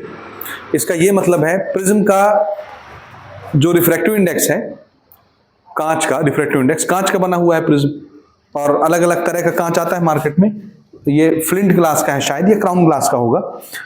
तो ये कांच है, और कांच का जो रिफ्रैक्टिव इंडेक्स होता है वो लाइट को बेंड करता है. लाइट की स्पीड स्लो होती है, उसको बेंड करता है. लेकिन ये इतना बेईमान है कि अलग अलग कलर को अलग अलग एंगल पे बेंड करता है. समझे? इसका बिहेवियर कलर से बदल जाता है. किससे बदलता है? कलर से. यानी अगर वेव की वेवलेंथ चेंज हुई, क्या चेंज हुई, वेवलेंथ, तो ये उसके बेंडिंग पावर को कम ज्यादा कर दिया, यानी उसको कम मोड़ता है या ज्यादा मोड़ता है वेवलेंथ के हिसाब से. आई बात समझ में? जिसका वेवलेंथ ज्यादा होता है उसको ये कम मोड़ता है. जैसे रेड कलर का वेवलेंथ ज्यादा होता है और वायलेट कलर का वेवलेंथ थोड़ा सा होता है. वायलेट यानी ब्लू कलर, ब्लू का ही वेरिएंट्स है वो, या ऐसा कहते हैं शेड्स. शेड समझते हो कलर्स के? समझते हो नहीं समझते? शेड्स, कलर्स के शेड समझते हैं आप? लाल कलर के कैठो शेड्स होते हैं, मालूम है? कभी जाइए लिपस्टिक लेने के लिए, नेल पॉलिश लेने के लिए, दुकानदार आपको इतने सारे लाल कलर दिखाएगा कि आप कंफ्यूज हो जाएंगे कि ये भी लाल होता है ना। एक बड़ा फेवरेट कलर आजकल चल रहा है मेजेंटा, नाम सुना आपने कभी मेजेंटा कलर? वो एक मीम्स आया था, रेड कलर वाओ देखिए magenta colour wow wow wow, नहीं देखे हो, पुराना हो गया, कौन देखता है, छोड़ो। ठीक, तो ये क्या करता है मटेरियल, अलग अलग कलर को अलग अलग एंगल से मोड़ता है। यानी प्रिज्म का जो रिफ्रैक्टिव इंडेक्स होता है, लाइट को बेंड करने वाली ताकत, वो अलग अलग कलर के लिए अलग अलग बिहेव करती है, सबको एक समान नहीं मोड़ती। जिसका वेवलेंथ ज्यादा होता है उसको ये थोड़ा सा मोड़ती है, और जिसका वेवलेंथ छोटा होता है उसको ज्यादा दबाती है, ज्यादा मोड़ती है। आई बात समझ में?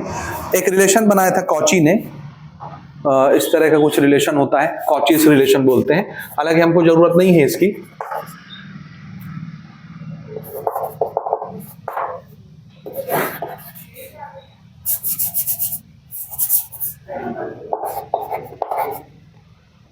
कॉचीज रिलेशन, ठीक है। रिलेशन ये है, इधर देखिए, refractive index is a plus B upon lambda square plus c upon lambda to the power 4 plus d upon lambda to the power 6 and so on. ये ऐसे बढ़ता जाता है, उसको गोली मारो, खाली आप इसको देखो। This is a constant, this is a constant. So the relation of refractive index is just reciprocal of wavelength का square, या wavelength मान लो सिर्फ, है ना। यानी refractive index of the material of the prism और वेवलेंथ ये कैसी होती है, इनवर्सली प्रोपोर्शनल होती हैं। ये कॉची का रिलेशन है। आई बात समझ में? तो जिसका वेवलेंथ ज्यादा होता जाएगा उसके लिए रिफ्रैक्टिव इंडेक्स की ताकत क्या हो जाएगी, कम, यानी उसको मोड़ने की ताकत क्या हो जाएगी, कम। और जिसका वेवलेंथ कम होगा उसके लिए बेंड करने की ताकत ज्यादा। अब हमारे यहाँ टोटल 7 कलर्स होते हैं लाइट में। जो व्हाइट कलर की लाइट आती है, मोनोक्रोमेटिक लाइट, असल में वो 7 कलर के कॉम्बिनेशन से बनती है, 7 कलर्स। वैसे तो कलर्स तो हजारों लाखों हैं, हमने नाम रखे 7 तो बस, नहीं समझे? कलर्स कितने हैं? कलर्स सैकड़ों हजारों हैं, लाखों हैं, लेकिन हम लाखों कलर्स को पहचानते नहीं है। 2 कलर सेम दिखेंगे, आप पहचान ही ना पाओगे, जबकि कलर में अंतर रहता है। आप कभी पेंट बनवाने के लिए जाइए दुकानदार के पास, वो आपको वो देगा, क्या कहना चाहिए, प्रॉस्पेक्टस, बुकलेट देगा जिसमें कलर्स रहते हैं। कभी देखे हो? नहीं देखे हो। कभी देखो कलर का बुकलेट, वो एक ही कलर का शेड बदलता रहता है। एक ही कलर के आप देखेंगे 50 तो शेड्स रहते हैं उसमें, और आपको बोलता है छांट लो। हर कलर का एक कोड रहता है, वो मशीन में कोड फीड करता है, वो मशीन कोड कलर बना के दे देती है, वही कलर। आई बात समझ में? तो एक कलर के बहुत सारे शेड्स होते हैं। वो लड़कियों से पूछो, बताएंगी नेल पॉलिश का कितना शेड्स आता है, लिपस्टिक का कितना शेड्स आता है ना। ये वाला लाल नहीं, वो वाला लाल चाहिए, नहीं ये वाला भी नहीं, वो वाला लाल चाहिए। होता है ऐसा दुकान में? ठीक है, हाँ जी। तो हम यहाँ ये डिस्कस कर रहे हैं कि अलग अलग वेवलेंथ के लिए बेंडिंग पावर अलग अलग होती है। ठीक, सबसे ज्यादा जो वेवलेंथ होता है, वेवलेंथ किसको बोलते हैं? इसको, ये वाली जो लंबाई होती है वेव की, एक क्रैश से लेकर के अगले क्रैश तक, या एक ट्रफ से लेकर के अगले ट्रफ तक, ये फिर वेव्स में पढ़ेंगे हम बाद में। ये जो लंबाई होती है इसी को क्या बोलते हैं? वेवलेंथ। तो रेड कलर का जो वेवलेंथ होता है वो सबसे बड़ा होता है। इसी प्रकार से बाकी कलर का वेवलेंथ थोड़ा छोटा रहता है। ये देखिए, दिस लेंथ इज स्मॉल। दूसरी वेव और ऐसे छोटी होती है, ये वाली लेंथ देखिए, दिस लेंथ इज और स्मॉल हो गई, है ना। सबसे छोटा वेवलेंथ किसका होता है? वायलेट कलर का। ठीक है, सबसे छोटा वेवलेंथ किसका? Violet is a shade of blue colour. Blue का ही फीका रंग होता है वायलेट, समझ आया? तो लाल कलर का वेवलेंथ सबसे ज्यादा, और वायलेट कलर का वेवलेंथ कैसा होता है? सबसे कम होता है। तो जिसका वेवलेंथ सबसे कम होगा उसको ये क्या करेगा? ज्यादा दबाएगा, और जिसका वेवलेंथ बड़ा होता है उसको ये क्या करेगा? थोड़ा सा दबाता है। प्रिज्म की बात हो रही है ना, अभी हम प्रिज्म बनाते हैं। आई बात समझ में? तो देखिए ध्यान से, डिस्पर्सन ऑफ लाइट का मतलब क्या होता है, थोड़ा सा समझिएगा।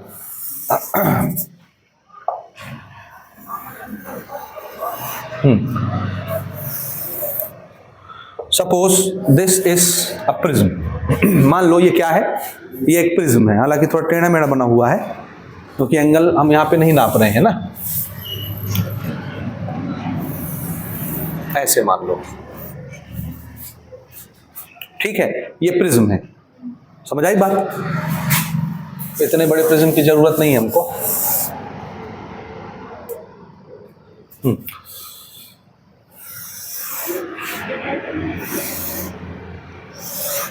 This is a prism, this is angle of prism, ठीक है। अगर मैं इधर से मोनोक्रोमेटिक लाइट इसमें इंसिडेंट कराता हूं, मोनोक्रोमेटिक लाइट का मतलब होता है व्हाइट कलर की लाइट। क्या?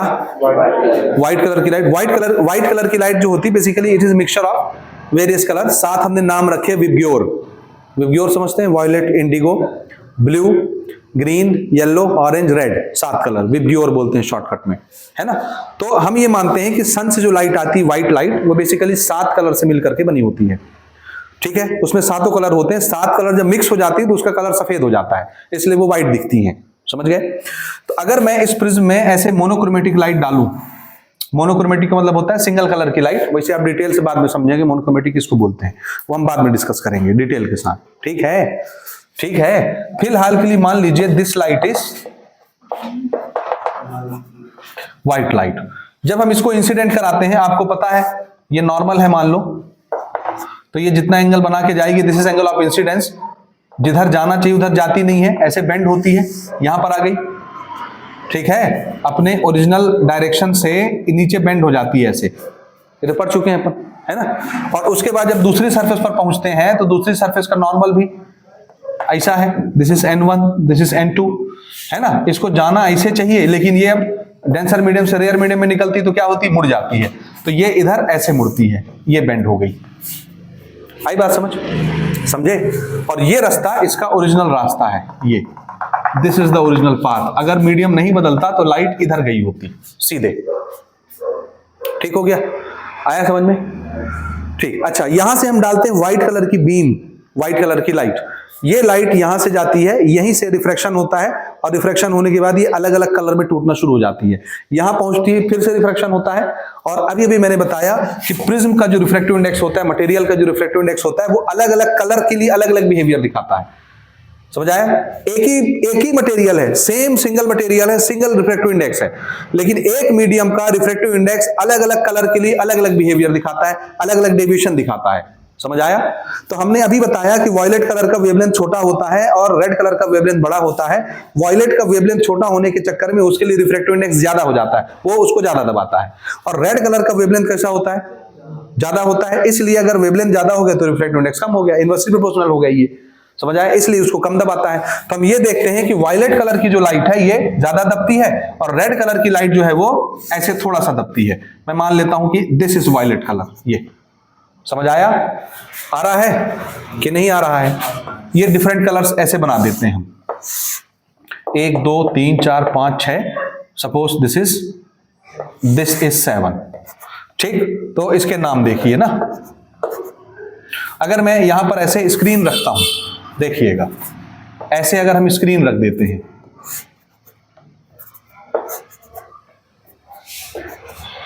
ठीक है, इस प्रकार अगर हमने ये स्क्रीन है मान लो ना, क्या है ये स्क्रीन, जिसमें हम देखेंगे कौन कौन से कलर कहां कहां पर आते हैं। ऐसे सामने स्क्रीन रख दी है, डिफरेंट कलर्स यहां दिख जाएंगे, ठीक है।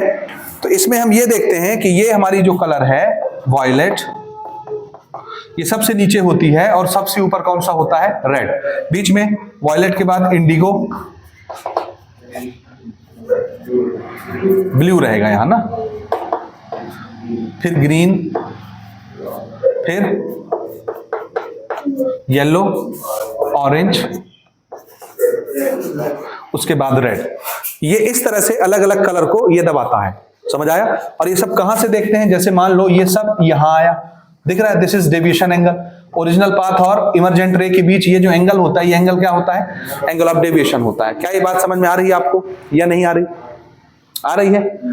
ठीक, देखना ना, रेड के लिए ये एंगल कितना एंगल ऑफ डेविएशन? ये है, this is angle of deviation for red colour, and for violet this is angle of deviation for violet colour. समझ आया? आया नहीं आया? तो ये वॉयलेट को ज्यादा प्रेस करती है और रेड कलर को थोड़ा सा प्रेस करती है। उसका कारण क्या है? उसका कारण है रिफ्रैक्टिव इंडेक्स, जो कि किस पे डिपेंड करता है? वेवलेंथ पे। और अलग अलग कलर का वेवलेंथ अलग अलग होता है। फ्रीक्वेंसी भी अलग अलग होती है, वेवलेंथ फ्रीक्वेंसी एक दूसरे के रेसिप्रोकल होते हैं, इनवर्सली प्रोपोर्शनल। समझ आई बात? तो ये चीज समझ आया। ये जो बिहेवियर है प्रिज्म का कि अलग अलग कलर को अलग अलग एंगल से दबाओ ताकि अलग अलग कलर स्प्लिट हो जाएं। इधर से हमने एक सिंगल मोनोक्रोमेटिक लाइट भेजी या व्हाइट कलर की लाइट भेजी, प्रिज्म से रिफ्रैक्शन होने के बाद जब वो लाइट निकलती है वो डिफरेंट डिफरेंट कलर्स में स्प्लिट हो जाती है। यानी कोई ज्यादा दबती, कोई कम दबती, कोई और कम दबेगी, कोई और कम दबेगी, तो अलग अलग रास्ते से निकलेंगी। अलग अलग रास्ते से निकलने का मतलब लाइट स्प्लिट हो गई, टूट गई। इसी फिनोमिना को क्या बोलते हैं? Dispersion of light. And what is the reason behind dispersion of light? The reason is nature of refractive index of the prism.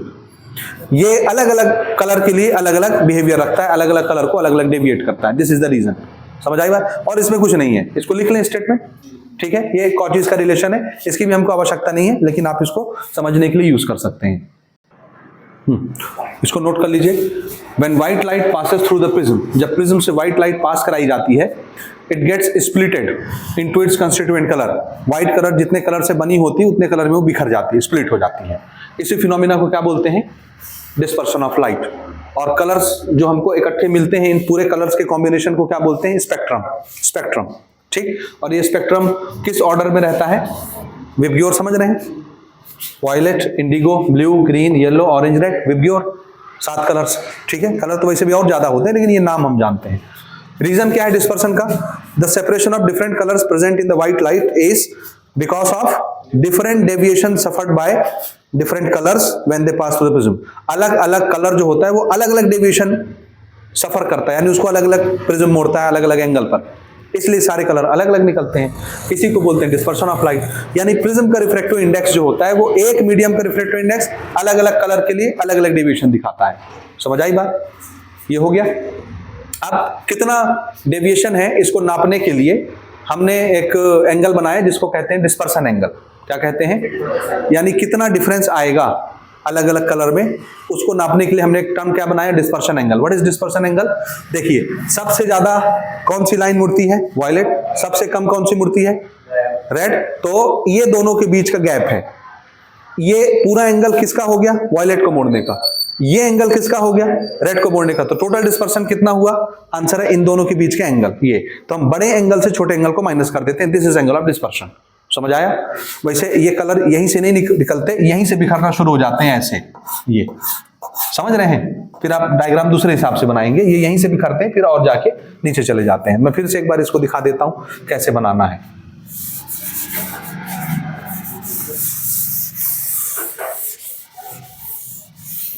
ठीक, देखिए यहीं से ये ऐसे टूटना शुरू हो जाते हैं, समझ गए? और फिर ये ऐसे यहां से निकलते हैं, ये ऐसे निकलता है। Suppose this is a screen,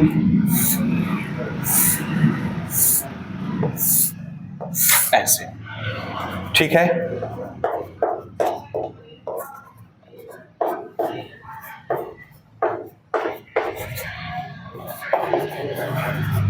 screen, ठीक, समझ गए? Okay, this angle is deviation for red colour and this angle is deviation for violet colour. और दोनों के बीच का जो डिफरेंस है उस डिफरेंस एंगल को क्या बोलते हैं? Dispersion angle. ठीक, एंगल ऑफ डिस्पर्स या डिस्पर्शन एंगल। हो गया जी? यहां तक समझ आया या नहीं आया? ये मिटा दूं मैं? ठीक, ये आपकी परीक्षा में पूछा जाता है, पहले पूछा जा चुका है। सिंपल अगर 2 नंबर के लिए आता है तो you can write up to this much, इतना लिख दी काफी है 2 नंबर के लिए। अगर ज्यादा डिटेल पूछता है तो ज्यादा डिटेल बताएंगे, समझ गए? वैसे ज्यादातर कम नंबर के लिए पूछा जाता है। देखिए, the reason for dispersion is refractive index of one medium is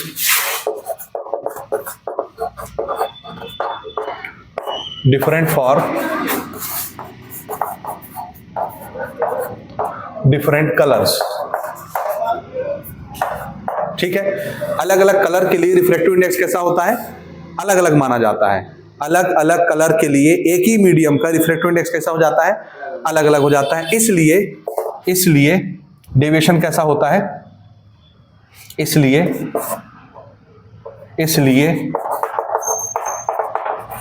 deviation कैसा होता है?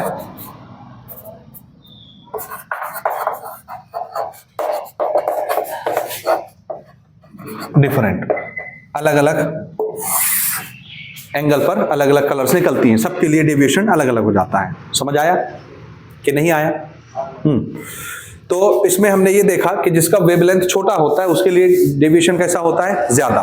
किसका वेवलेंथ छोटा है? वायलेट का, इसलिए वायलेट का डेविएशन कैसा होगा? ज्यादा। वायलेट के लिए रिफ्रैक्टिव इंडेक्स की वैल्यू कैसी होगी? ज्यादा बड़ी। समझ आया? तो हमने देखा कि deviation for violet colour is more than deviation for red colour. ये समझ में आ रहा है? दिस इज डेविएशन एंगल, ये वाला जो एंगल होता है ना डेविएशन डेल्टा, तो वायलेट कलर का ये एंगल कैसा होता है डेविएशन का? ज्यादा as compare to red colour. क्यों? What is the reason? Because refractive index for violet colour is much more than refractive index for red colour. ये समझ में आया? This is the reason. Violet का डेविएशन ज्यादा होता है रेड कलर के डेविएशन से। क्यों? क्योंकि वायलेट कलर के लिए रिफ्रैक्टिव इंडेक्स कैसा होता है? सेम मीडियम का ज्यादा as compare to red colour. Red colour के लिए उसी मीडियम का रिफ्रैक्टिव इंडेक्स कम है और वायलेट कलर के लिए उसी मीडियम का रिफ्रैक्टिव इंडेक्स ज्यादा है। समझ में आया या नहीं आया? पक्का? ठीक है, तो इसको आप नोट कर लें। This is the relation, reason है ये ना, समझ गए? Okay, now how we calculate angle of dispersion? Angle of dispersion is nothing but difference between the two dispersion. सबसे ज्यादा डिस्पर्शन, सबसे कम डिस्पर्शन, उनके बीच का जो गैप होता है उसी को क्या बोलते हैं? Angle of dispersion. ठीक,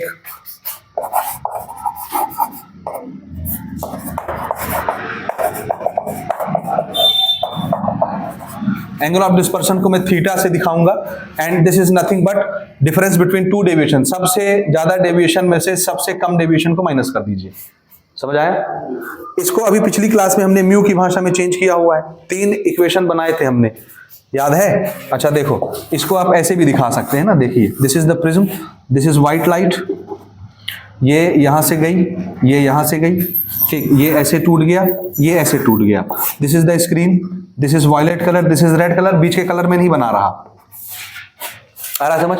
बीच के कलर में नहीं बना रहा हूं। क्या ये समझ में आ रहा आपको?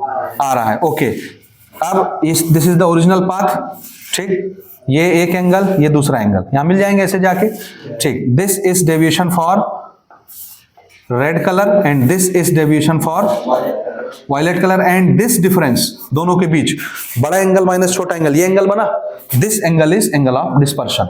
दोनों के बीच का गैप ये वाला, सबसे ऊपर वाली लाइन जो सबसे कम दबाई गई है, सबसे नीचे वाली लाइन जो सबसे ज्यादा दबाई गई है, दोनों के बीच का जो अंतर होता है वही तो एंगल ऑफ डिस्पर्शन दिखाता है। समझ आई बात?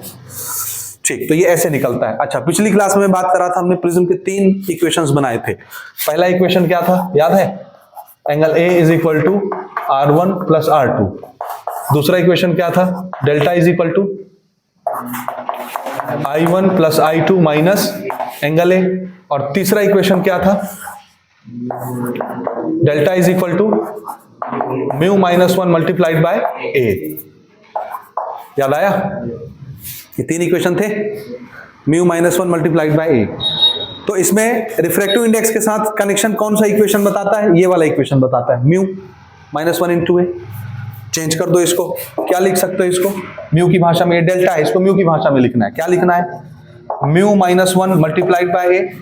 इसको भी क्या लिखना है? Mu minus 1 multiplied bye. क्या है, समझ में आया? ये किस कलर का है? वायलेट, तो ये वायलेट कलर का म्यू ले लो।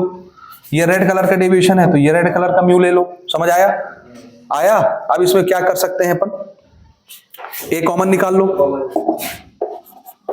म्यू वी माइनस 1 और यहां क्या बचा? म्यू आर माइनस 1 और सब में से बाहर क्या निकाल दिए? A for apple. थोड़ा ये ब्रैकेट ओपन करिए, mu V minus 1 minus mu R plus 1, plus हो जाएगा ना ब्रैकेट खुलने के बाद, and this is A. 1 1 cancel हो गया, 1 1 कैंसल हो जाता है। This is mu V minus mu R और बाहर में क्या लग गया? A. This is angle of dispersion connected with the refractive index of अलग अलग कलर, डिफरेंट कलर के रिफ्रैक्टिव इंडेक्स के साथ एंगल ऑफ डिस्पर्शन का ये रिलेशन हो गया। अगर आपके पास एंगल ऑफ डेविएशन है दोनों कलर का, वायलेट का और रेड का, तब तो एंगल ऑफ डिस्पर्शन डायरेक्ट निकल जाएगा delta V minus delta are करने से। लेकिन अगर आपके पास रिफ्रैक्टिव इंडेक्स है, ये नहीं है डेविएशन एंगल, तो फिर आप कैसे निकालेंगे? ऐसे निकालेंगे। समझ आया? एंगल ऑफ डिस्पर्शन निकालने के दो तरीके हो गए, समझ गए? ठीक, this is angle of dispersion. ये आपको याद रखना है, क्या करना है, इसको आपको याद रखना है। ठीक, नोट करिए यहां तक जल्दी से।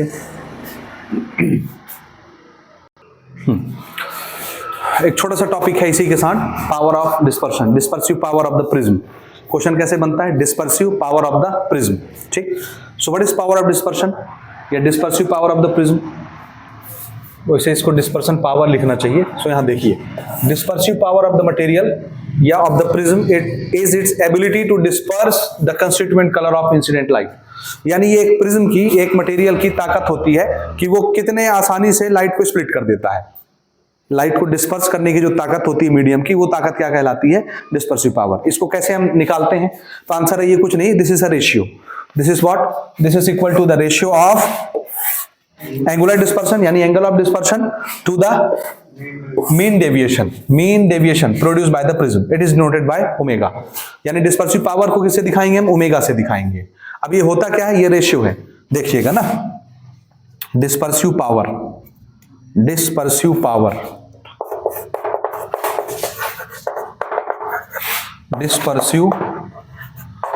Is equal to angular dispersion यानी angle of dispersion divided by mean deviation. अब मीन डेविएशन का क्या मतलब होता है, यानी वो वाली लाइट की कलर जिसको इसने इतना दबाया कि वो सेंटर में दिख रहा है, मीन डेविएशन। ये सबसे ज्यादा डेविएशन यानी this is maximum deviation, this is least deviation and any one colour is mean deviation, जिसको बीच में दबाया होगा। तो कौन सा कलर आप बीच वाला कलर लेंगे?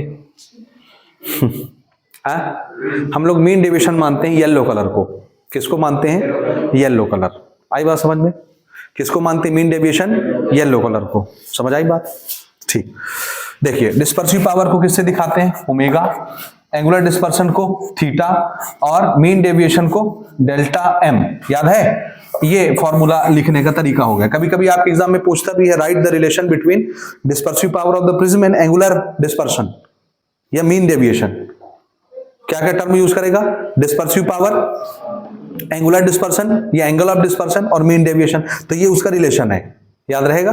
अब ये भी आपने एंगुलर डिस्पर्शन लिखा है, एंगल ऑफ डिस्पर्शन क्या लिखा था? Delta V minus delta are लिखे थे।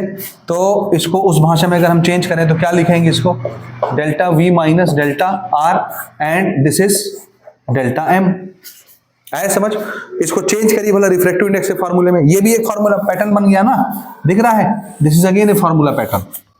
ठीक है, ठीक है, ठीक है। Dispersive power of the prism is delta V minus delta are divided by mean deviation. ठीक है, अब इसको चेंज करिए। अभी भी आपने इस फॉर्मूले से चेंज किया था, एंगल ऑफ डिस्पर्शन लिखते समय इसको नहीं चेंज किए। क्या आया था? म्यू माइनस 1 या mu V minus mu R into A आया था। अभी लिखा आपने चेंज करके। यानी इसको भी आप लिखो म्यू माइनस 1 इंटू ए, इसको भी आप लिखो म्यू माइनस 1 इंटू ए, इसको भी आप लिखो म्यू माइनस 1 इंटू ए। तो इसको तो अभी लिख चुके ना, ऊपर आपने बनाया, मिटा दिया मैंने। तो क्या आया था उसका रिजल्ट बताइए। इसको मिटा रहा हूं मैं साइड से, इसको मिटा रहा हूं। इसका रिजल्ट क्या आया था बताइए, बताइए। ओमेगा इज इक्वल टू, बोलिए क्या लिखे थे? Mu V minus mu R multiplied by angle of prism, यही आया था। यानी हम ये देखना चाहते हैं कि एक प्रिज्म का जो डिस्पर्सिव पावर होता है, अलग अलग कलर की लाइट को तोड़ने की जो ताकत होती है, वो किस पे डिपेंड करती है, किस किस चीज पे डिपेंड करती है? मटेरियल का प्रिज्म का जो मटेरियल है वो अलग अलग कलर में तोड़ने के लिए लाइट को जो ताकत इस्तेमाल करता है, वो डिस्पर्सिव पावर किस किन चीजों पर डिपेंड करती है, ये देखना चाह रहे हैं। तो इसको आपने लिख लिया ऐसे, ये समझ आया कैसे लिखा? अभी आपने लिखा है ऊपर, ठीक। डिवाइडेड बाय मीन डेविएशन को लिखो।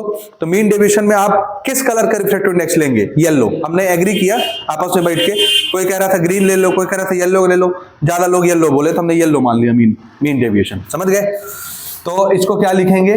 Mu for yellow colour minus 1 multiplied by A. आया समझ?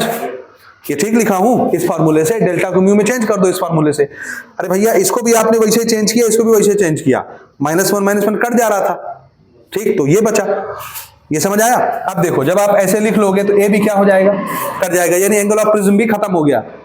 एंगल ऑफ प्रिज्म भी खत्म हो गया, dispersive power angle of prism पे डिपेंड नहीं करता कि ये सरफेस ऐसी है कि ऐसी है कि ऐसी है कि ऐसी है, उससे डिस्पर्सिव पावर का कोई लेना देना नहीं है। किससे लेना देना है, किस पे डिपेंड करती है ये, mu. And what is mu? Mu is property of the material. जब मटेरियल बदलेगा तो म्यू बदलेगा। नहीं समझे? नहीं समझे? मीडियम जब चेंज होगा तब उसका म्यू चेंज होता है।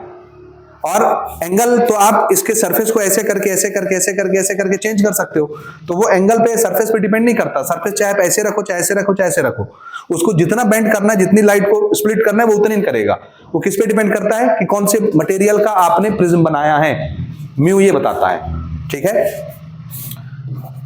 So omega is equal to mu V minus mu R divided by mu Y minus 1। ये फॉर्मूला भी आपको न्यूमेरिकल में काम आएगा, और ये ऑब्जेक्टिव में भी आता है। ऑब्जेक्टिव में ये भी आता है, ये भी आता है। कभी कभी आपसे पूछता है relation between dispersive power, dispersion angle and mean deviation. ठीक, कभी कभी आपसे पूछता है relation between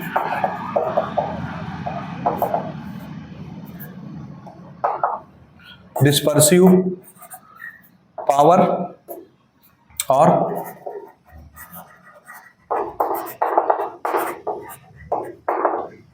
angular dispersion and mean deviation.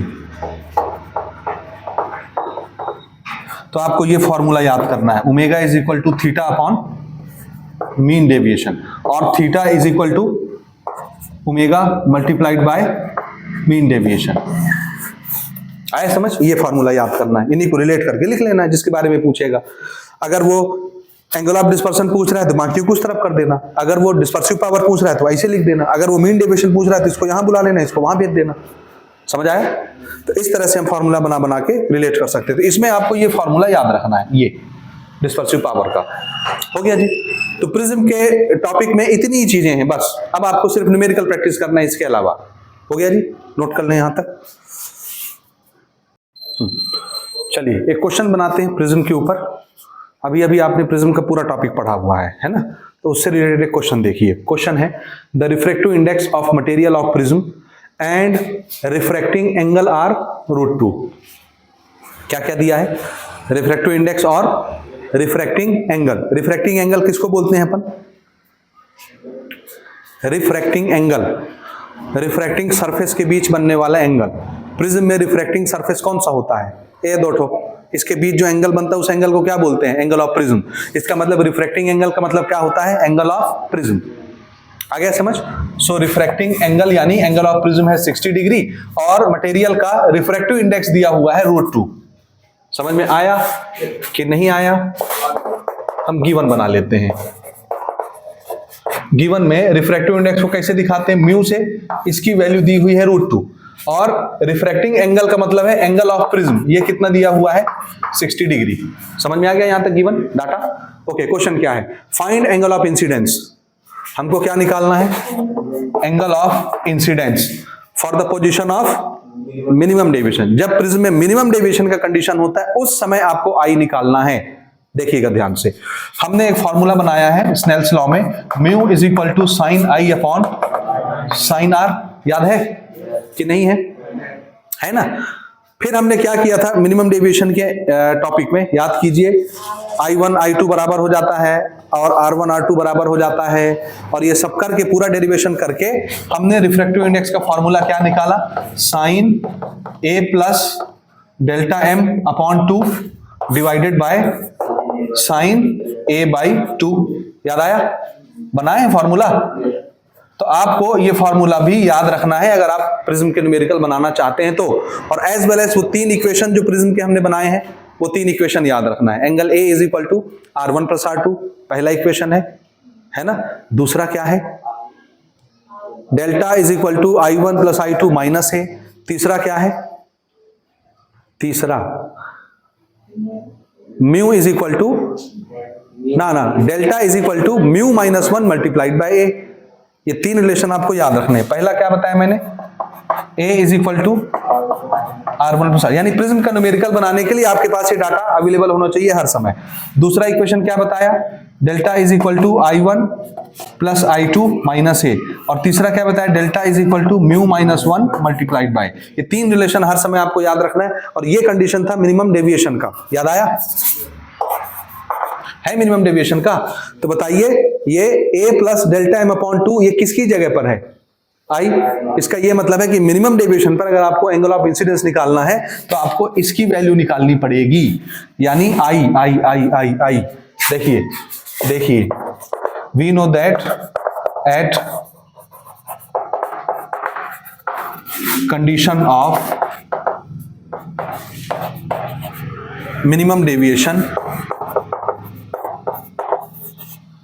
I किसके बराबर होगा, आई किसके बराबर होता है, a plus delta M upon 2 के बराबर। और अगर r पूछ लेता हमसे तो एंगल ऑफ रिफ्रैक्शन, तो फिर हम क्या निकालते, this is angle of refraction, ये रिफ्रैक्शन की जगह a/2। मिनिमम डेविएशन पे ये ना फॉर्मूला है, तो स्नेल्स लॉ तो sine I upon sine R ना होता है, तो ये आई ना हो गया, ये आर ना हो गया, समझे। तो ये फॉर्मूले याद रखने तब बनेंगे, नहीं तो नहीं बनेंगे, ठीक हो गया। तो अब समझ गए हमको निकालना क्या है। अगर मेरे को एंगल ऑफ इंसिडेंस निकालना है तो मुझे क्या क्या चाहिए, a चाहिए और डेल्टा m चाहिए डिवाइडेड बाय 2 चाहिए। तो क्या हमको a दिया है, जी बिल्कुल दिया है। क्या हमको डेल्टा m दिया है, जी नहीं दिया है। कहां दिया है डेल्टा m, डेल्टा m की वैल्यू चाहिए ना इसको निकालने के लिए, तो ये तो देवे नहीं किया है, और 2 तो नंबर है। इसका मतलब है i निकालने के लिए a भी चाहिए डेल्टा m भी चाहिए, a तो दे दिया है डेल्टा m नहीं दिया है। ये काहे दे दिया जबरदस्ती रिफ्रैक्टिव इंडेक्स, आंसर है डेल्टा एम निकालने के दिया है, समझ आया, डेल्टा एम निकालने के लिए दिया है, तो यूज कर लो डेल्टा एम के लिए म्यू की वैल्यू। ये रहा फार्मूला जिसमें म्यू भी आता है डेल्टा एम भी आता है, यही ना फार्मूला है, ठीक ठीक। We know that mu is equal to क्या होता है, बोलिए, साइन। याद रखना यहां से हमको किसको निकालना है, पहले यहां से डेल्टा एम हमारा टारगेट है, याद रखना। जब डेल्टा एम निकल जाएगा इसमें पुट करके आई निकाल लेंगे, ठीक है। तो what is the formula, sine a plus delta m by 2 divided by sine a by 2। This is formula of refractive index. Now mu की वैल्यू दी हुई है √2, यहां रखते हैं, okay. This is sine, a for apple भी दिया हुआ है 60 डिग्री। डेल्टा m हमारा टारगेट है क्योंकि यही घट रहा है, divided by 2 divided by sine 60/2, ठीक है, ओके। फिर से देखिए, sine 60 plus delta m divided by 2 divided by, this is how much, sine 30 degree is equal to √2। ये साइन 30 से मल्टीप्लाई करने के लिए बुला लो इस तरफ, तो ये है √2 साइन 30 डिग्री, क्रॉस मल्टीप्लाई करा के बुला लिए यहां, is equal to sine 60 plus delta M divided by 2, ठीक है। What is the value of sine 30 degree, 1/2। Sine 30 1/2 होता है, नहीं होता है, बोलो, हमको नहीं याद है साइन 30 डिग्री कितना होता है। Sine 0 0, sine 30 1/2, sine 60 √3/2, sine 45 1/√2, sine 60 √3/2, sine 90 1, ठीक है।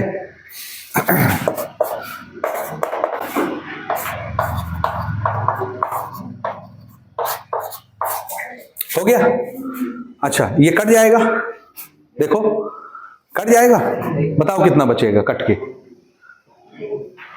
बोलो ना कितना बचेगा। नहीं कटेगा।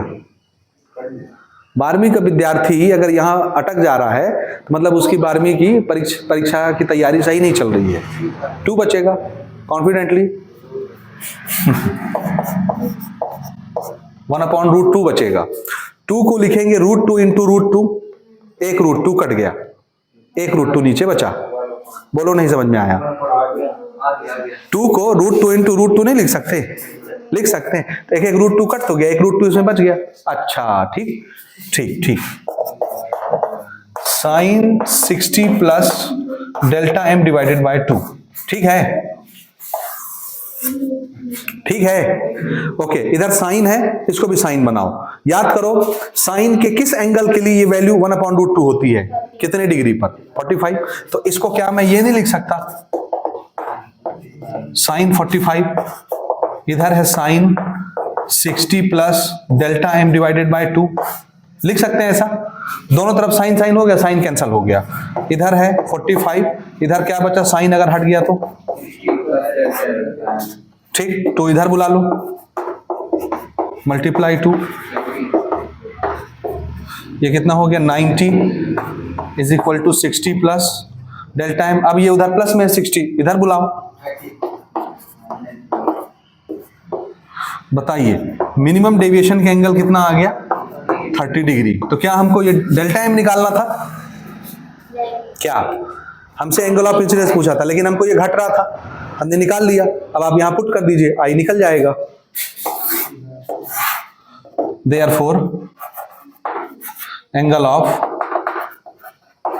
इंसिडेंस, ठीक, कितना है, I is equal to A plus delta M divided by 2।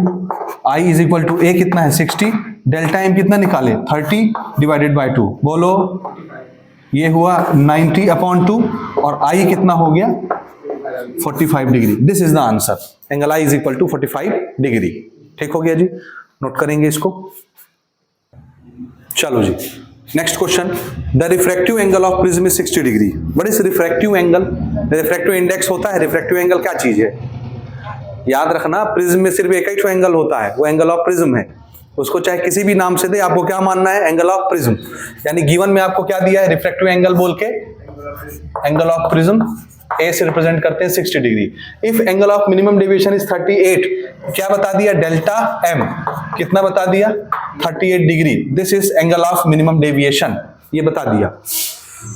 Now obtain refractive index of material of prism, और आपसे क्या पूछा है, रिफ्रैक्टिव इंडेक्स, और गिवन में बताया कि sin 49 की वैल्यू इतनी होती है, इसका ये मतलब कहीं ना कहीं sin 49 बनता होगा, तो हम उसको यूज करेंगे, समझ गए। अच्छा, minimum deviation, mu, angle of prism, तीन चीजें आई, तो याद करो इनसे मिलकर के कौन सा फॉर्मूला बनता है फिजिक्स का। मिनिमम डेविएशन का टॉपिक है तो मिनिमम डेविएशन वाला ही टॉपिक यूज करेंगे आप। तो क्या लिखेंगे, we know that mu is equal to sine A plus delta M upon 2 होता है, divided by sine A by 2, यही तो होता है म्यू के साथ रिलेशन ए और डेल्टा एम का। ठीक है, ठीक, म्यू हमको निकालना है, अच्छी बात है, सारी वैल्यूज पता होनी चाहिए। क्या ए और डेल्टा एम पता है, ए भी पता है डेल्टा एम भी पता है, पुट करके निकाल लीजिए।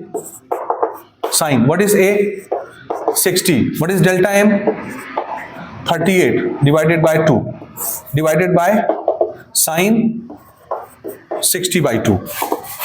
ठीक, ये कितना बन रहा है देखो, 60 प्लस 38, दिस इज 8 और 3 और 9 98, 3 और 6 डिवाइडेड बाय 2, और इधर क्या बन गया साइन 30 डिग्री। ठीक है, ठीक, 98 अपॉन 2 कितना होता है 49, हाँ, इसीलिए वो वैल्यू दिया हुआ है, साइन 49 अपॉन साइन 30, वैल्यू रख देते हैं। चलो, mu is equal to, what is the value of sine 49, given से उठा लो 0.7547 डिवाइडेड बाय साइन 30 इज 1/2, 1/2 है, तो ये 2 ऊपर चला जाएगा मल्टीप्लाई होने, ये तो सिंपल क्वेश्चन था, तो 2 से ये मल्टीप्लाई हो जाएगा, कर दो मल्टीप्लाई, 7 2 जा 14, 4 2 जा 9, 5 2 जा 10 और 7 2 जा 15 और 2 0 जा 1, 1.5094, this is answer of refractive index. ठीक हो गया जी, this is the answer, note करेंगे।